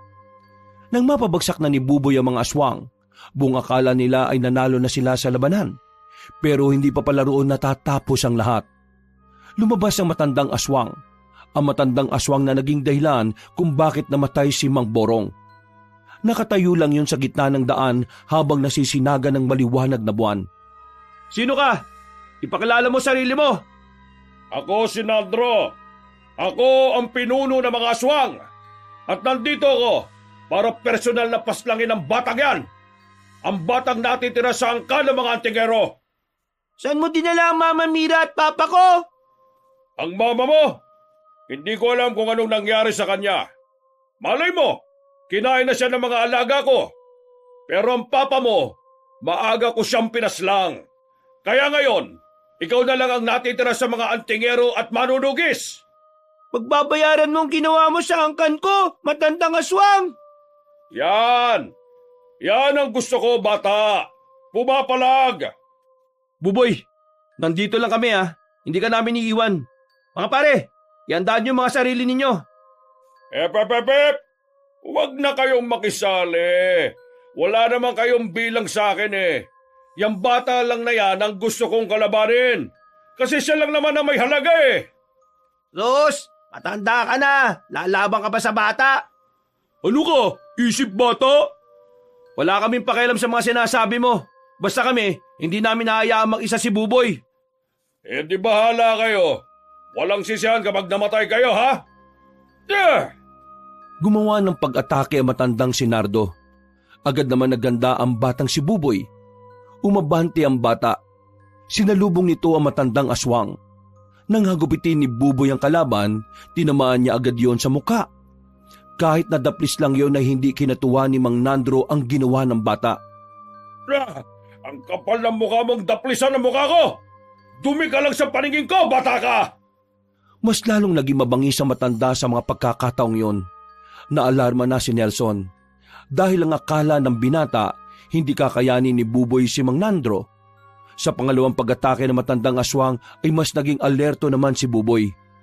Bawat kalmot ng pinunong aswang ay madaling naiilaga ng bata. Bukod kasi sa maliit ito, taglay talaga ni Buboy ang kakaibang liksi dulot ng kapangyarihan ng kanyang espadang hawak. Nang makakuha ulit ng tamang pagkakataon ng batang si Buboy, nagawa niya ulit patamaan ng taga ang matandang aswang. Tinamaan niya yon sa bandang tiyan. Kitang-kita ang panghihina ni Mang Nandro. At nung mga sandaling yon, para bang alam na ng pinunong aswang na hindi niya kakayanin si Buboy. Kaya naman, bago pa siya mapaslang ng bata, agad na itong tumalon papunta sa puno. Tinakasan ng pinunong aswang ang kanilang laban. Hahabulin pa sana ni Buboy ang matanda pero bigla na lang itong nakaramdam ng panghihina. Oh, Buboy! Ano nangyayari sa'yo? Inaano ang boses mo? Baka mamaya malaman ng matanda na hinimatay si Buboy. Balikan pa tayo nun. Nawalan ng malay ang bata. Agad naman itong binuhat ni Nelson. Wala na silang sinayang pang pagkakataon. Agad na rin silang umalis. Inuwi na muna nila ang bata. Saktong pagpasok nila, nagkaroon na ng malay ang bata. Pero kahit na nagawa na nitong makaupo, nakita nilang mukhang hindi na kayang lumaban pa ng bata. Anong nangyari sa'yo, Buboy? Ayos ka lang ba? Anong masakit sa'yo? Nangihina po ako. Parang hindi ko na po kayang abulin yung matandang aswang. Ano ka ba? Hayaan mo na muna yun, no? Ang mas malaga ay ang kaligtasan mo. Mga pre, kumuha nga kayo ng maligamgam na tubig. Buboy, nagugutom ka ba? Anong gusto mo? Teka, kukuha lang ako ng pagkain mo, ha? Papa Nelson, nasaan po ang espada ko? Eto, bakit? Nagulat na lamang si Nelson nang biglang yakapin ng batang si Buboy ang espada niya. Napansin ng lalaki na unti-unting nawala ang pamumutla ng bata. May kung anong kapangyarihan na nagpagaling kay Buboy. Bagay na mas lalong ikinamangha niya. Ganun pa man ay ipinagpapasalamat na lamang niya na kahit papaano nakatulong ang espada sa pagre-recover ng bata. Ang tanging iniisip na lamang niya ng mga sandaling yon ay kung papaano nila haharapin ang mga aswang. Habang nagpapahinga si Buboy, nagkape na lamang ang tatlong binata. Tulala si Nelson. Hindi tumakausap na maayos sa mga lumipas na oras. Kanina ka pa namin tinatawag, pre. Uy, di mo ba kami naririnig? Ha? Ano yun? Iniisip mo pa rin ba yung nangyari kanina? Oo eh. Bakit? Ano bang bumabagabag sa'yo? Okay naman na si Buboy, ah. Wala lang. Naisip ko lang, wala pala akong nagawa kanina para tulungan si Buboy. Sa madaling salita, wala akong nagawa para kay Mira. Alam niyo, mula nang mawala mga magulang ko at mula nang mag-isa na lang ako sa bahay na ito, pakiramdam ko wala na akong silbi. Hindi ko alam kung anong pakinabang ko sa iba. Kaya ngayon, kahihiyan ang tingin ko sa sarili ko eh. Yung 9 na taong bata, hindi ko magawang tulungan. Parang pabigat lang ako eh. Pambira ka naman. Kami rin naman eh, wala kami nagawa kanina. Nakatingin nga lang kami. Pero hindi namin inisip na pabigat kami. Kasi alam mo kung bakit? Naniniwala ko na lahat ng tao sa mundo may kanya-kanyang kapakinabangan. Kailangan lang nating hintayin kung kailan ang tamang oras para sa atin. Sa ngayon, wala tayong nagawa para makatulong kasi hindi nakaayon sa atin ang sitwasyon. Pinunong aswang yung nakaharap natin kanina eh. Hindi natin kakayanin yun at makakaabala pa tayo kay Buboy kung nakisali tayo kanina. Hindi ka magiging pabigat kahit na kailan. Hanggat nandyan sa puso mo ang kagustuhang makatulong, magkakaroon ka ng tamang pagkakataon para magawa mo ang pagtulong mo. Kaya huwag kang panghinaan, pre. Alam mo naman kung ano mga nagawa mo eh. Naiintindihan ko nararamdaman mo, pre. Kasi ako, dati, iniisip ko na wala akong ambag sa pamilya ko eh. Pakiramdam ko, pabigat lang ako. Pakiramdam ko, paalamunin lang ako. Pero alam mo kung anong nangyari at bakit ako nakabangon. Kasi mas tiningnan ko yung mga taong nagsasabi sa akin kung ano ba talaga ang naitulong ko sa kanila. Mas iniintindi ko ang mga taong mahalaga sa akin. Mas minahal ko ang sarili ko at mas binigyan ko ng halaga ang mga bagay na nagagawa ko kahit na maliit lang. Pre, nagsisimula ang pagpapalaga natin sa mga nagagawa natin kapag natuto tayong ma-appreciate ang lahat ng maliliit na bagay. Kung di man tayo nakatulong sa laban kanina, ang mahalaga kasama natin si Buboy ngayon. Inaalagaan natin siya at inaasikaso. Binabantayan sa mga oras na hindi niya alam ang nangyayari. Kaya talaga, swerte ako sa inyo mga pre, no? Kahit papano. Hindi lang kayo maaasahan. Talaga namang may mga matitinuring kayong sinasabi. Alam nyo kung wala kayo, baka matagal na akong sumuko Kaya maraming salamat mga pare Kasi ngayon, medyo naliliwanagan na ako sa tunay kong halaga. Kung hindi ko man matutulungan si Buboy sa pakikipaglaban, tutulungan ko na lang siya sa ibang bagay na alam kong kakailanganin niya. Yan ang tropa namin! Mabuti naman at tumino kaagad ang utak mo, Nelson. Ay nako, sa'yo lang din naman kami kumukuha ng lakas ng loob minsan Pasensya na kayo Alam nyo kasi, talagang bumababa ang kumpiyansa ko sa sarili ko kapag may mga ganitong pangyayari. Pero salamat at andyan kayo para iangat ako ulit. Sa ngayon, gagawin ko ang lahat na makakaya ko para sa batang to at para mailigtas si Mira. Nag-apira ng tatlo. Sa puntong ito ay nawala na rin ang pangamba sa kalooban ng binatang si Nelson. Mga ilang sandali pa, nagising na rin ang batang si Buboy. Bumalik na rin ang lakas nito. Para bang walang nangyari kung kumilos ito. Masigla at talaga namang buhay na buhay. O Buboy, gising ka na pala. Bakit ka bumangon? Madaling araw pa lang naman Dapat nagpapahinga ka na lang muna. Nasa maayos na kalagayan na po ko, Papa Nelson. Kayo nga pong iniisip ko Bakit naman? Ayos lang din naman ako. Ano ka ba? Nararamdaman ko po ang bigat ng kalooban nyo Nararamdaman mo rin pala ang kahit na nararamdaman ng isang tao? Ganyan ba talaga kalakas ang espadang gamit mo? Hindi po ito dahil sa espada, dahil po ito sa pagmamahal. Ano? Pagmamahal? Paano pagmamahal? Ang sabi sa akin ni Mama Mira noon, kapag mahal mo ang isang tao at mahalaga siya sa iyo, mararamdaman mo raw po kung kailan sila nakakaramdam ng lungkot Ibig bang sabihin yan, mahal mo ko? Opo, kasi papa ko na rin po kayo Kayo pong tumatayong papa ko kahit po nung hindi ko pa alam na wala na ang tunay kong tatay. Buboy, mahal din naman kita Parang anak na rin ang turing ko sa'yo. Kaya kahit na anong mangyari, palagi mo akong kasama. Ako ang tatayong guardian mo habang wala si Mira at ang tunay mong ama. Huwag mo kong intindihin. Naliwanagan naman na ako Siguro mamayang umaga, magiging maayos na rin naman ako. Ang tanging mahalaga sa akin ay ikaw. Kaya mag-iingat ka palagi sa lahat ng laban mo At lagi mo lang iisipin na hindi ka nag-iisa. Maraming salamat po, Papa Nelson. Hinaplos na lamang ni Nelson ang ulo ng bata. Mga ilang sandali lamang ay bumalik na lang din silang dalawa sa kanilang pagtulog. Dakong 9:00 na ng umaga nang makabangon na si Nelson. Pagbaba niya ng sala, nagluluto na ang dalawang kaibigan niya. Kayo na naman ang nagluluto. Di bale, kapag natapos tong problema na to, kayo naman ang ipagluluto ko. Ayos lang sa amin Tsaka na-trauma na kami sa luto mo Oo nga, takot na kami sa ampalaya with egg mong sobrang pait. Uy, grabe kayo sa akin Ay, siya nga pala. Nasaan pala si Buboy? Ayun, hinayaan na muna naming lumabas. Baliw, bakit nyo hinayaan? Saan nagpunta? Pinuntahan yung pagdating ng labi ni Mamborong.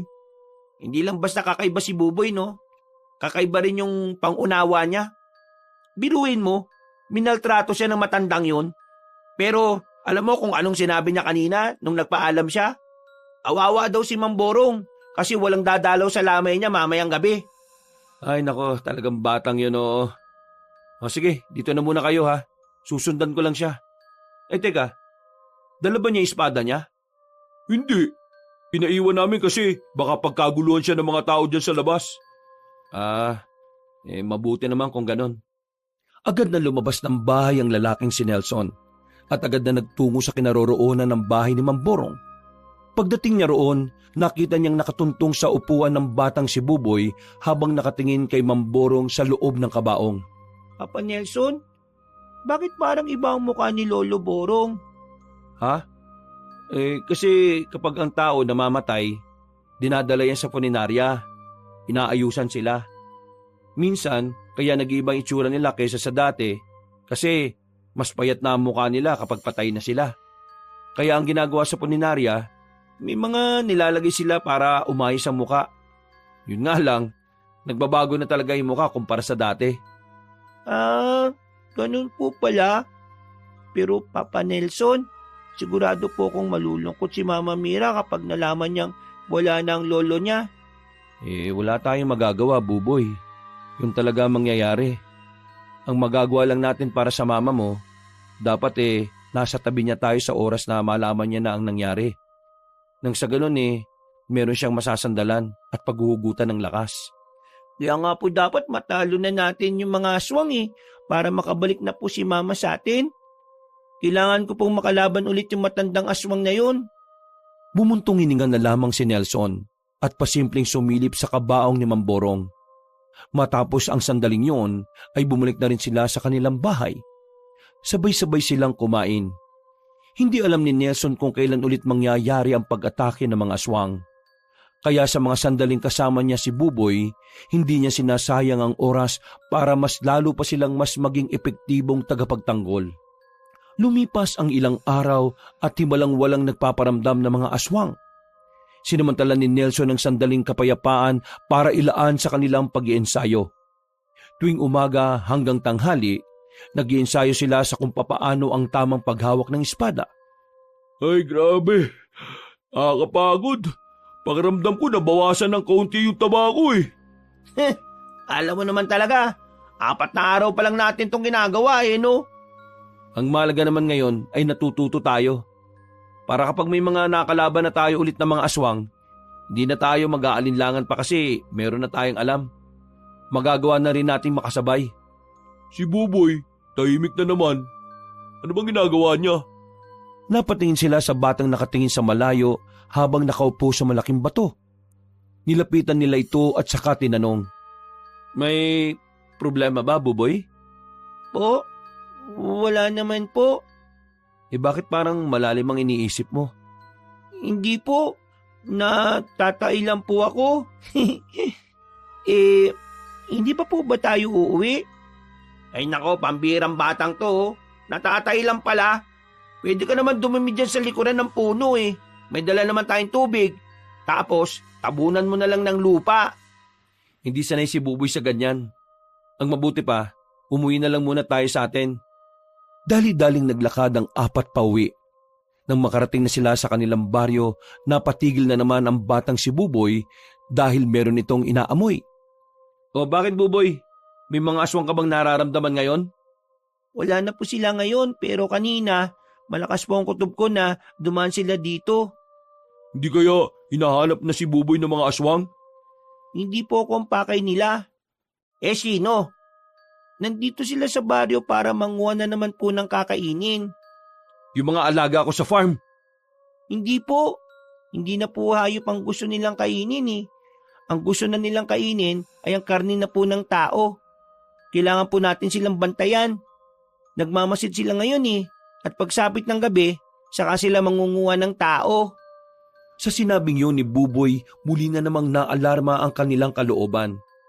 Pero sa kabilang banda, nakakaroon ng pagkasabik sa puso ni Nelson. Gustong-gusto na niya kasing masubukan kung anuman ang natutunan nila sa pag-iensayo.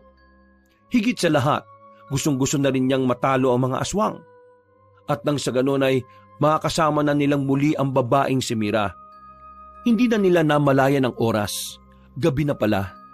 Masyado na silang nawili sa kakalaro ng baraha.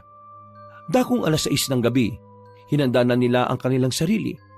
Kinuha na nila ang kanilang mga sandata at binalot na lamang nila ito sa tela. Lumabas na sila ng bahay. Masuring pinakikiramdaman ni Buboy ang paligid. Marami-rami ang mga tao sa labas. Perpektong pagkakataon yun para sa mga aswang. Buboy, wala ka pa bang nararamdaman? Malabo pa po ang pakiramdam ko, Papa Nelson. Paano malabo? Pakiramdam ko narito sila, pero pakiramdam ko rin wala naman. Ay nako, mukhang magulo nga yan ah. Kailangan na lang po nating suriin kung ang mga makakasalubong at nakikita natin normal na tao lang ba o aswang. Sa kanilang pagpapatuloy, meron na silang nakitang lalaki na hindi mapakali. Lingon ng lingon kung saan-saan at nanlilisik din ang mga mata nito. Humapak din ang pisngi. Nakatayo lang yun sa kanto. Kaya naman agad nila itong nilapitan at pinalibutan. Hoy aswang, huwag ka nang tatakas ngayon. Diyan ka pa talaga nag-aabang ng bibiktimihin mo ha. Hindi sumagot sa kanila ang lalaki. Nakatingin lang ito sa kanila at bahagya pang natawa. Hindi rin mapirme ang panga nito sa kakagalaw. Manda ka ngayon. Sandali po, Papa Nelson. Oh, bakit? Hindi naman po siya aswang eh. Nelson, mukhang lulong lang to sa droga. Hindi to aswang. Tingnan mo nga yung panga oh, galaw ng galaw. Tawa pa ng tawa kahit na wala namang nakakatawa. Diyos ko, hayaan nyo na yan. Gobyerno na bahala dyan. Tara. Napapakamot na lamang sa ulo ang lalaking si Nelson. Natatawa na lang din ito sa kanilang pagkakamali. Mukha naman kasi talagang aswang yung lalaki. Ang pagkakaiba nga lang, patawa-tawa lang ito. Hirap si Buboy na malaman kung nasa ng mga aswang ng mga oras na yon. Kahit na anong gawin nilang lakad ay wala naman silang nakitang aswang. Tumigil na muna sila sa harapan ng nakasaradong tindahan. Hanggang sa isang sandali lang, Siguro ng babae yun ah. nauna na ang batang si Buboy tumakbo. Agad naman nila itong sinundan.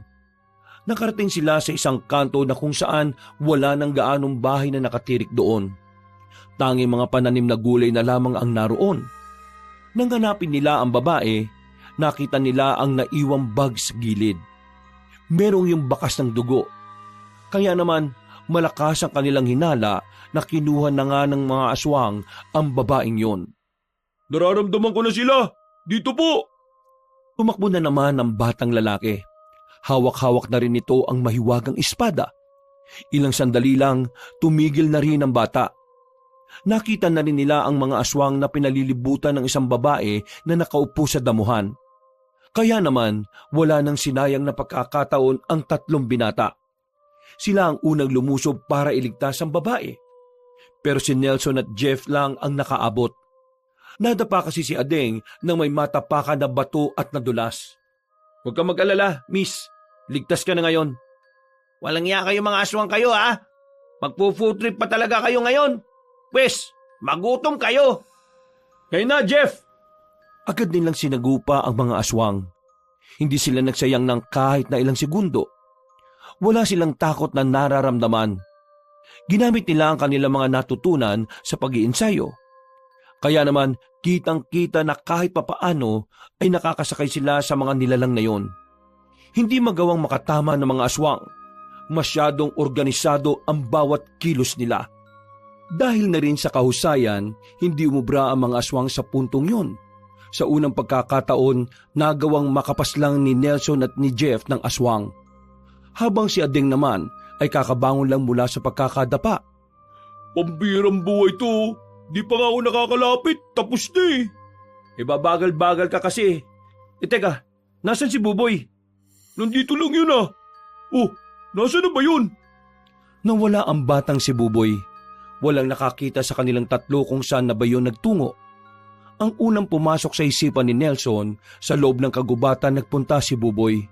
Kaya naman, hindi na rin sila nagsayang pa ng oras. Pumunta na sila roon. Hinanap nila si Buboy pero sa mga unang minuto, wala silang mahagilap. Pero hindi sila nawala ng pag-asa. Hanggang sa makita na nga nila ang batang si Buboy na kaharap na ang mga sandamakmak na aswang. Nakapalibot na ang mga yon, pero walang bakas ng kahit na anong takot sa imahe ng bata. Mga ilang sandali lang, itinas na ng bata ang kanyang espada. Bagya itong nagliwanag. Bigla itong lumika ng malakas na hangin. Na kahit sila Nelson ay naapektuhan din. Uy, lakas naman nun. Tingnan nyo, tumba na ang mga aswang oh. Grabe ang kapangyarihan ng espada, kakaiba. Nilapitan nila ang bata. Wala naman itong kahit na anong galos kaya nakahinga na rin si Nelson na maluwag. Pasensya na po kung bigla akong nawala ha. Naramdaman ko po kasi na itong maraming aswang po na ito balak nang pumunta sa baryo. Ang mahalaga, ligtas ka naman. Sigurado bang patay na ang mga yan? Hindi lang basta hangin ang tumama sa kanila. Mismong kapangyarihan ng espada ang humambalo sa kanila kaya malabo na silang mabuhay pa. Mabuti naman kung ganun. Anong gagawin na natin ngayon? Susuyurin po natin ang kagubatan.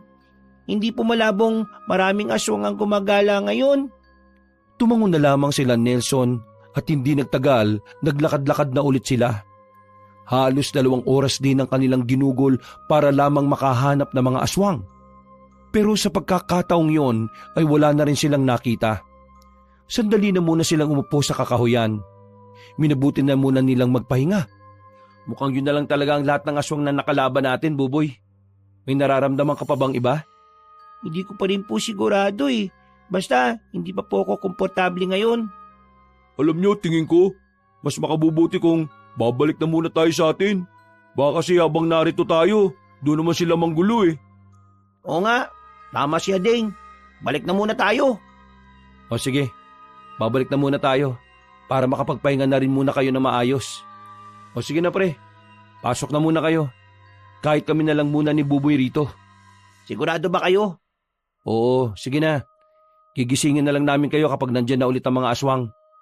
Tinapik na lamang siya sa balikat ng kanyang 2 kaibigan. Pagpasok ng 2 ay umupo na rin sila sa tapat ng pinto. Tahimik lamang sila ni Buboy habang nagmamasid sa kanilang paligid. Para hindi mabagot, kinwentuhan na lamang ni Nelson ang bata sa kung ano-anong bagay.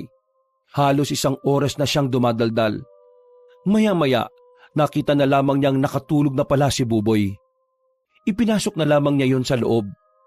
Nang isasara na sana niya ang pintuan, bigla na lamang siyang nakarinig ng tinig ng isang babae. Pamilyar sa kanya ang tinig na yon. Para bang umiiyak. Parang humihingi ng tulong. Sa palagay niya, malapit lang sa kanya ang kinaroroonan ng tinig na yon. Kaya naman lumabas siya ng bakuran nila. Tila ba unti-unti siyang nawala ng kontrol sa kanyang sarili. Batid niya ang nangyayari pero kusang umakbang ang kanyang mga paa. Ano bang nangyayari sa akin? Bakit hindi ko makontrol ang mga paa ko? Namalaya na lamang niyang malayo na siya sa kanyang bahay. Pagtingin niya sa gilid, meron ng isang matandang lalaki na nakatayo roon. Nakangiti yun sa kanya ng nakakaloko. Ano iho? Handa ka na bang pumasyal sa amin? Nanlalaki ang mga mata ni Nelson nang makitang naroon na pala ang pinuno ng mga aswang.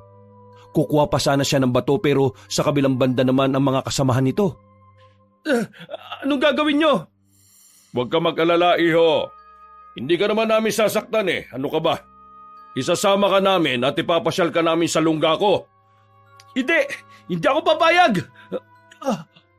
Nawalan na lamang ng malay si Nelson nang maramdaman niyang may matigas na bagay na tumama sa kanyang batok. Hindi na niya alam ang mga sumunod na nangyari. Nagising na lamang si Nelson sa loob ng isang kulungan. Marumi ang kulungan na yon. Mabaho rin dahil naaamoy niya ang pagkapanghi sa paligid. Agad na napabangon ang binata. Sa katapat niyang kulungan, nakita niyang naroon si Mira. Nakahinga siya ng maluwag nang makitang buhay pa ang babae. Pero sa kabilang banda ay nakaramdam din siya ng awa para dito. Mira, mabuti naman at buhay ka. Anong nangyari? Bakit ka narito?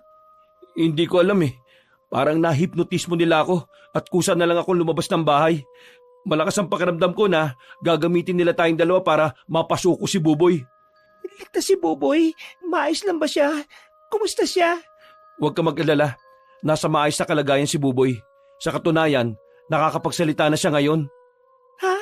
Nakakapagsalita na siya? Paano nangyari yon? Nung gabing malakas ang ulan, bigla siyang nakidlatan. Ang buong akala ko nga noon mamamatay na siya. Pero himalang nabuhay siya at wala man lang lapnos sa katawan niya. Ang sabi sa akin ni Buboy, may kumausap daw sa kanyang anghel habang wala siyang malay. Tapos, ayun, naging ganun na siya. Nagulat na nga lang kami na diretsyo na siya magsalita. At sinasabi niya na tagapagligtas daw siya. Kakalabanin daw niya ang mga aswang. Totoo nga talaga ang sinabi ng ama niya na si Buboy na lang ang natitirang miyembro ng kanilang angkan. Nasa na nga pala yung boyfriend mo, ang ama ni Buboy? Totoo bang wala na siya? Nang dalhin nila ako rito, nakita ko na yung ulo niya na nakasabit sa labas, kasama ng iba pang angkan nila. Napuyo ko ang babae. Nararamdaman ni Nelson ng lungkot sa tinig nito. Huwag ka mag-alala, Mira. Malakas si Buboy. Hindi pangkaraniwan ng batang yon. Lalo na ang hawak-hawak niyang espada. Isang malaking pagkakamali ang ginawa ng mga aswang na dinala nila ako rito. Isang malaking pagkakamali? Anong ibig mong sabihin? Malalaman ni Buboy kung nasaan ako. Nararamdaman ko yun. Tumango ang babaeng si Mira. Kahit na papaano ay nagkaroon ito ng lakas ng loob. Naudlot lang ang kanilang usapan nang biglang may mga dumating na aswang. May mga bihag na kinuha. Sigaw ng sigaw ang mga yon habang kinakaladkad. Mira, kakainin ba nila ang mga yon? Oo, kakainin nila ang mga yon. Lahat na nakakulong dito, pagkain nila. Maliban na lang siguro sa ating dalawa. Kawawa naman pala mga tao rito. Sana makagawa sila Buboy ng paraan para makarating kagad dito bago pa maubos ang mga bihag. Teka, anong oras na ba? Narinig ko kanina, 9:00 na. Nang umaga? Hindi, ng gabi. Sobrang haba pala ng tulog ko.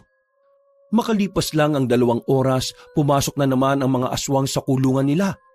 Pwersa ang inilabas ng selda si Mira at si Nelson. Tinalian sila sa kamay. Dinala sila sa isang malawak na bakuran kung saan nagtitipon-tipon ang mga aswang. Iginapo sila sa katawan ng puno. Habang ang mga aswang naman sa gilid ay parang mga buang na tuwang-tuwa sa nangyayari. Ang ganda nyo palang pagmasdan na magkatabi habang nakagapo sa punong yan. Pero mas maganda siguro kung kasama na ninyo ang bubwit na yon. Baka wala mo kami rito. Sira pala ulo mo eh. Iginapos nga kayo dyan tapos uutusan mo akong pakawalan kayo? Aba, buwang ka pala. Kahit na anong gawin mo, hindi mananalo ang mga aswang. Baka nakakalimutan mo, ganda. Yung batang bubwit na lang ang natitira sa angkan nila. Inubusan namin lahat ang angkan niya. At kapag naisama na namin siya, tuluyan na naming magagawa lahat ng pinaplano namin. Hindi mo kakayanin ng batang yon, tanda. Naalala mo pa naman siguro ang nangyari nung una kayo nagkatapat, di ba? Kung hindi siya nawala ng malay, baka inuuod ka na sa lupa ngayon. Tingin mo, wala akong ginawa sa mga nakalipas na araw? Inisip mo ba talaga na kung ano ko nung sandaling yon ganun pa rin ako ngayon? Inutil! Makikisabat ka na lang hindi ka pa nag-iisip. Kahit na may bago ka pang kaalaman, hindi ka pa rin uubra sa batang yon. Kailangan mo na lang talagang tanggapin na isang musmus na bata lang ang papas lang sa'yo. Manahimik ka! Itiko mo yung bunganga mo! Nakakairita ka na! Isang malakas na sampalang tinanggap ni Nelson noong mga sandaling yon. Dumugo agad ang ilong ng lalaki. Pero sa halip na matakot, mas lalo pa itong inasar ni Nelson. Kahit na mamatay kami rito, hindi mo pa rin matatalo si Buboy. Mas matanda ka nga lang sa kanya pero mas matitibay ang buto niya kaysa sa'yo. Marami ka pang sinasabi. Tingnan na lang natin kung anong gagawin ng batang sinasabi mo. Lalo na kapag inabutan niyang nasa bingitan ng kamatayan ang buhay ninyong dalawa. Tumawa na naman ang malakas sa matandang aswang. Ganon din ang ibang mga aswang na naroon. Sa mga sandaling yun, aminado naman ang binatang si Nelson na dihado sila sa lagay na yon. Lalo pat hindi rin niya mabilang kung ilang aswang ang makakaharap ni Buboy at ang kanyang 2 kaibigan. Muling bumalik ang matandang si Nandro para ipaalam ang balita sa kanilang 2. Nakangiti ito agad na para bang sigurado na itong ang mga aswang ang magtatagumpay sa gabing yon. Ha! Narito na ang batang ipinagmamalaki ninyo. Sa kasamaan palad 3 lang sila. Kaya naman, alam nyo na kung anong mangyayari sa kanila. Pedring! Palapitin mo rito ang batang yon at ang mga kasama niya. Hindi nagtagal, nakita na nga ni Nelson at Mira sila Buboy. Matapang nang naglalakad ang batang palapit. Tumigil ito sa kanilang harapan, ilang metro lang ang distansya mula sa kanila. Nelson, kumusta ka naman dyan? Parang tanga ka naman magtanong Batang bubwit, papapiliin kita ngayon.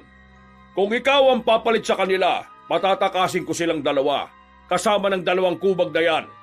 Pero kung ayaw mo naman, papasangin ko sila sa mismong harapan mo. Kaya ngayon, kailangan mong mabili. Sino ang gusto mong mamatay? Silang dalawa o ikaw? Anak, piliin mo na lang kami. Iligtas mo ang buhay mo. Iligtas mo ang mga taong nanganganib dahil sa kasamaan ng mga aswang na ito. Tama ang nanay mo. Hayaan mo na lang kami rito. Mas malaga ang buhay mo, Buboy. Buboy, magagawa mo bang tiisin ng dalawang tao na nag-aruga sa'yo? Hahayaan mo na lang bang mamatay sila ng dahil lang sa'yo?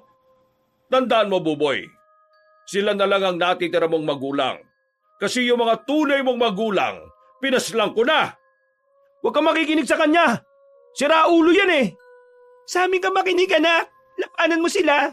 Huwag mo ngayaan na magtagumpay ang mga plano nila. Iho, kung hayaan mo silang mamatay, para mo na rin sinabi na wala kang utang na loob. Pakialam ko. Anong sinabi mo? Nagulat sila nang iyon ang isagot ng bata. Kahit sila Nelson na gusto rin naman hayaan na lang sila, ay nabigla din sa sagot ni Buboy dahil parang hindi man lang ito nagulat. Ano ka kaswang ka, ha? Barado ka, no? Sinasabi mo bang wala kang pakialam sa dalawang tao na tinuturing mong magulang? Nagkakamali ka ng pagkakaintindi, Manong. Hindi ko sila hayaang mamatay dahil gagawin ko ang lahat ng makakaya ko para iligtas sila. Muling itinaas ni Buboy ang kanyang espada. Malakas niya itong ibinaon sa lupa. Gumawa ito ng malakas na impact na naging dahilan para magkanda hilo-hilo ang mga aswang. Hindi pa rin natapos ang ginawa ng bata. Humagupit din ito ng malakas. Tinamaan ang mga aswang sa paligid. Dahil dito, sa isang iglap lang ay kakaunting aswang na lamang ang natitira. Nanlaki ang mga mata na matandang si Nandro. Lalo pa itong nabwisit nang nakitang nagtakbuhan palis ang ibang mga aswang. Hoy! Mga inutil kayo! Kahit na kailan talaga, oh! Mga walang kwenta! Hindi na nagsayang pa ng oras si Buboy. Inatake na nito ang matandang aswang. Pero nakailag ito at saka tumuntong sa bubungan ng bahay. Samantala, pinakawalan naman agad ni Ading at Jeff si Nelson at Mira. Buboy, sabay natin kakalabanin na matandang yan. Ading, ilayo mo na muna si Mira dito. Walang problema, pre. Ngumiti sa kanila ang bata. Wala man lang nakikitang takot sa mukha nito. Dahilan para lalong manggalaiti sa kanila ang aswang na si Mang Nandro. Nagbuka ito ng malaking pakpak. Dumami na rin ang buhok nito sa katawan. Lumaki rin ang mga muscle nito. Kawig na talaga nito ang isang demonyo. Magsisisi kayo na kinalaban niyo ako! Maganda na kayo! Lumusob sa kanila ang matandang aswang. Agad nitong inatake ang bata pero nakaresponde din naman sina Nelson at Jeff. Tinaga nila si Mang Nandro sa kasamaang palad na hawakan lang nito ang kanilang sandata. Hinila sila at saka sinuntok ng malakas sa tiyan. Sa lakas ng pagkakasuntok, namilipit agad sila sa sakit. Pero kahit na ganoon, pinilit pa rin ni Nelson na makabangon. Nakita niyang aatakinan nito si Mira sa gilid, kaya naman isinalag niya ang kanyang sarili. Pero agad na nakalapit sa kanila ang batang si Buboy. Pinansalag ng bata ang espada. Nang makakuha ng tamang pagkakataon, hinagupit ni Buboy ng espada ang matanda sa tagiliran. Agad na tumagas ang dugo mula roon. Napaliw agad si Mang Nandro, pero hindi ron natapos agad ang laban. Muling umangil ang matandang aswang. Naglabas ito ng ingay na masakit sa tenga. Pero si Buboy nanatili lang na nakatayo sa harapan nito. Buwisit kang bubwit ka! Buwisit ka! Lumipad ang matandang aswang patungo sa bata. Naglabas ito ng mahabang buntot na nagsisilbi nitong sandata. Nakipag-ispadahan ang matanda kay Buboy. Sa puntong ito, pakiramdam ni Mang Nandro ay nakakalamang na siya sa bata. Hindi kasi makagawa ng kahit na anong pag-atake si Buboy dahil puro lamang ito salag at ilag. Pero walang kalam-alam ang aswang na kumukuha lamang ng tamang pagkakataon ng batang si Buboy. Tatapusan mo na, bubwit! Nang makalingat si Buboy, bigla na lamang lumitaw si Mang Nandro sa likuran niya. Buti na lamang nakaresponde na naman si Nelson. Agad nitong pinukol sa matandang aswang ang hawak na itak. Tumama yon sa balikat nito. Galit na galit naman si Mang Nandro nang hugutin ng itak sa kanyang balikat. Akmang aatake naman ito si Nelson pero bigla na lamang humarang si Buboy. Itinaas nito ang espada sa ere. At nang makabuelo, hinagupit nito ng malakas ang sandata sa harapan ni Mang Nandro. Mahabang hiwa ang nagawa ng bata na naging dahilan para mapabagal nito ang pinuno ng mga aswang. Katapusan mo na ngayon, tanda! Kailangan niyong pagbayaran ng mga nagawa niyong kasamaan dito sa mundong ibabaw, Manong! Huwag mo kong tinatawag na Manong! Magpaalam ka na, Manong! Sinabi ng huwag mo kong tawagin na! Hindi na nagdalawang isip pa ang bata. Itinarak na rin nito ang espada sa dibdib na matanda. Biglang umilaw ang espada na nagdulot ng kakaibang kirot kay Mang Nandro. Anong nangyayari sa akin? Anong nangyayari? Kinukuha ka na po ng impyerno, kaya paalam na, Manong! Mas lalo pang ibinao ni Buboy ang espada sa dibdib ni Mang Nandro. Kaya maya-maya lang din, tuluyan na nga itong bumagsak. 1 segundo lang mula nang bumagsak ang pinunong aswang ay nawala na rin ang liwanag sa espada. Nang hugutin ni Buboy ang sandata ay inakala nilang natalo na nila si Mang Nandro. Pero laking gulat nila nang bigla na lamang itong bumangon. Akmang aatak ito kay Buboy pero nakailag ang bata kaya hinagupit na naman ito ng malakas na taga si Mang Nandro. Tinamaan sa leeg ang matandang aswang. Gumulong ang ulo nito sa lupa. Nang mamatay ang matandang aswang, ay namatay na rin ang iba pang mga aswang. Tila iisa lang kasi ang buhay ng mga yon sa buhay ni Mang Nandro. Ayos! The best ka talaga, Buboy! Buboy! Tumakbo palapit si Mira sa bata at saka ito niyakap ng mahigpit. Napangiti na lamang din si Nelson sa mga sandaling yon. Masaya siyang makita na sa wakas, nagkasama na muli ang mag-ina. Hindi ka ba makikiyakap, pre? Oo nga, pagkakataon mo na to. Huy, ano ba kayo? Ayaw ko masira yung moment nilang mag-ina, no? Nelson, at sa inyong dalawa, maraming salamat sa pag-aalaga nyo kay Buboy. Kung hindi dahil sa inyo, hindi siya magiging ganito. Wala naman yon. Ginawa lang naman namin ang nararapat. Papa Nelson, Mama Mira, pwede po bang sa isang bahay na lang po tayo tumira? Ha? Kasi Kung papayag si Nelson, wala namang problema. Ayan baka mag-inorte ka pa dyan, pre. Ano? Payag ka na! Diyos ko talaga to! Sino ba naman ako para tumanggi? Nagtawanan na lamang sila ng mga sandaling yon. Isang maigpit na yakap naman ang natanggap ni Nelson mula kay Mira, habang ang dalawa naman niyang kaibigan ay parang tangang kinikilig sa likod. Matapos ang labanan, ay agad na rin silang nagtungo sa kanilang baryo. Mula noon, magkakasama na rin sila sa iisang bahay. Wala na ang presensya ng mga aswang. Wala na ang panganib na gabi-gabing gumugulo sa kanila. Marami man ang nawala sa angka ng batang si Buboy, pinaramdam naman ni Nelson at Mira na hindi ito nag-iisa. Pinaramdam nila ang pagmamahal ng isang pamilya kahit na hindi rin naman sila magkakadugo. Sa ngayon, nanatili pa rin tagapangalaga ng espada ang batang si Buboy. At sa tulong ng gabay ni Nelson at Mira, kada lumilipas na araw ay mas lalong napapaunlad ng bata ang kahusayan at kalakasan nito. Para kay Nelson, yun na ang pinakatumatak na pangyayari sa buhay niya. Nagsilbing aral ang mga karanasan na kanilang pinagdaanan. Ano man ang mga nangyari, ang mahalaga na lamang ay magkakasama na nilang haharapin ang bawat kinabukasan ng may lakas at may ngiti. Wakas. Hello mga kabangers, mga kayanggaw, si Kabanong Pole. At muli, eto na naman, magsha-shoutout tayo ng mga masisipag na taga-subaybay natin at masisipag mag-comment.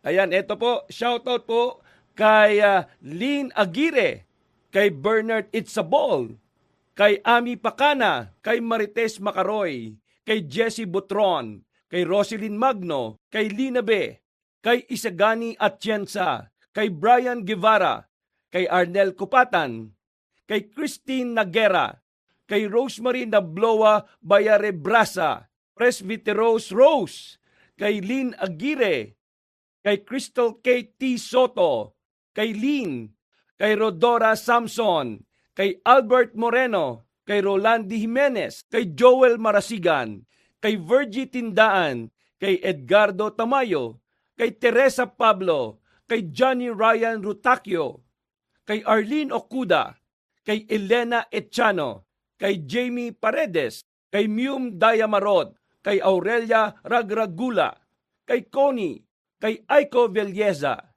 kay Julius Cañete, Marilu, Nilda Doltra, Boots Pangan, Gemma Cabornida, kay Cynthia Alieva, Jerly Acosta, kay Felix Cardines, kay Leonisa Cobo, kay Randy Fulgar, kay Noraiza Muspata, Gina Rakab, Nora Inocencio, Ami Viray, Silent Garden, kay Bernardita de la Cruz, Maureen Obordo, Gisela Delgado, Shena Cloma, Jackie Lou Ponce, at kay Rachel Ann Ramos. Maraming salamat po sa pag-comment. Hanggang sa susunod na pakikinig at pagsubaybay. Mag-comment lang po uli at don't forget to subscribe sa mga bago nating taga-subaybay. Salamat!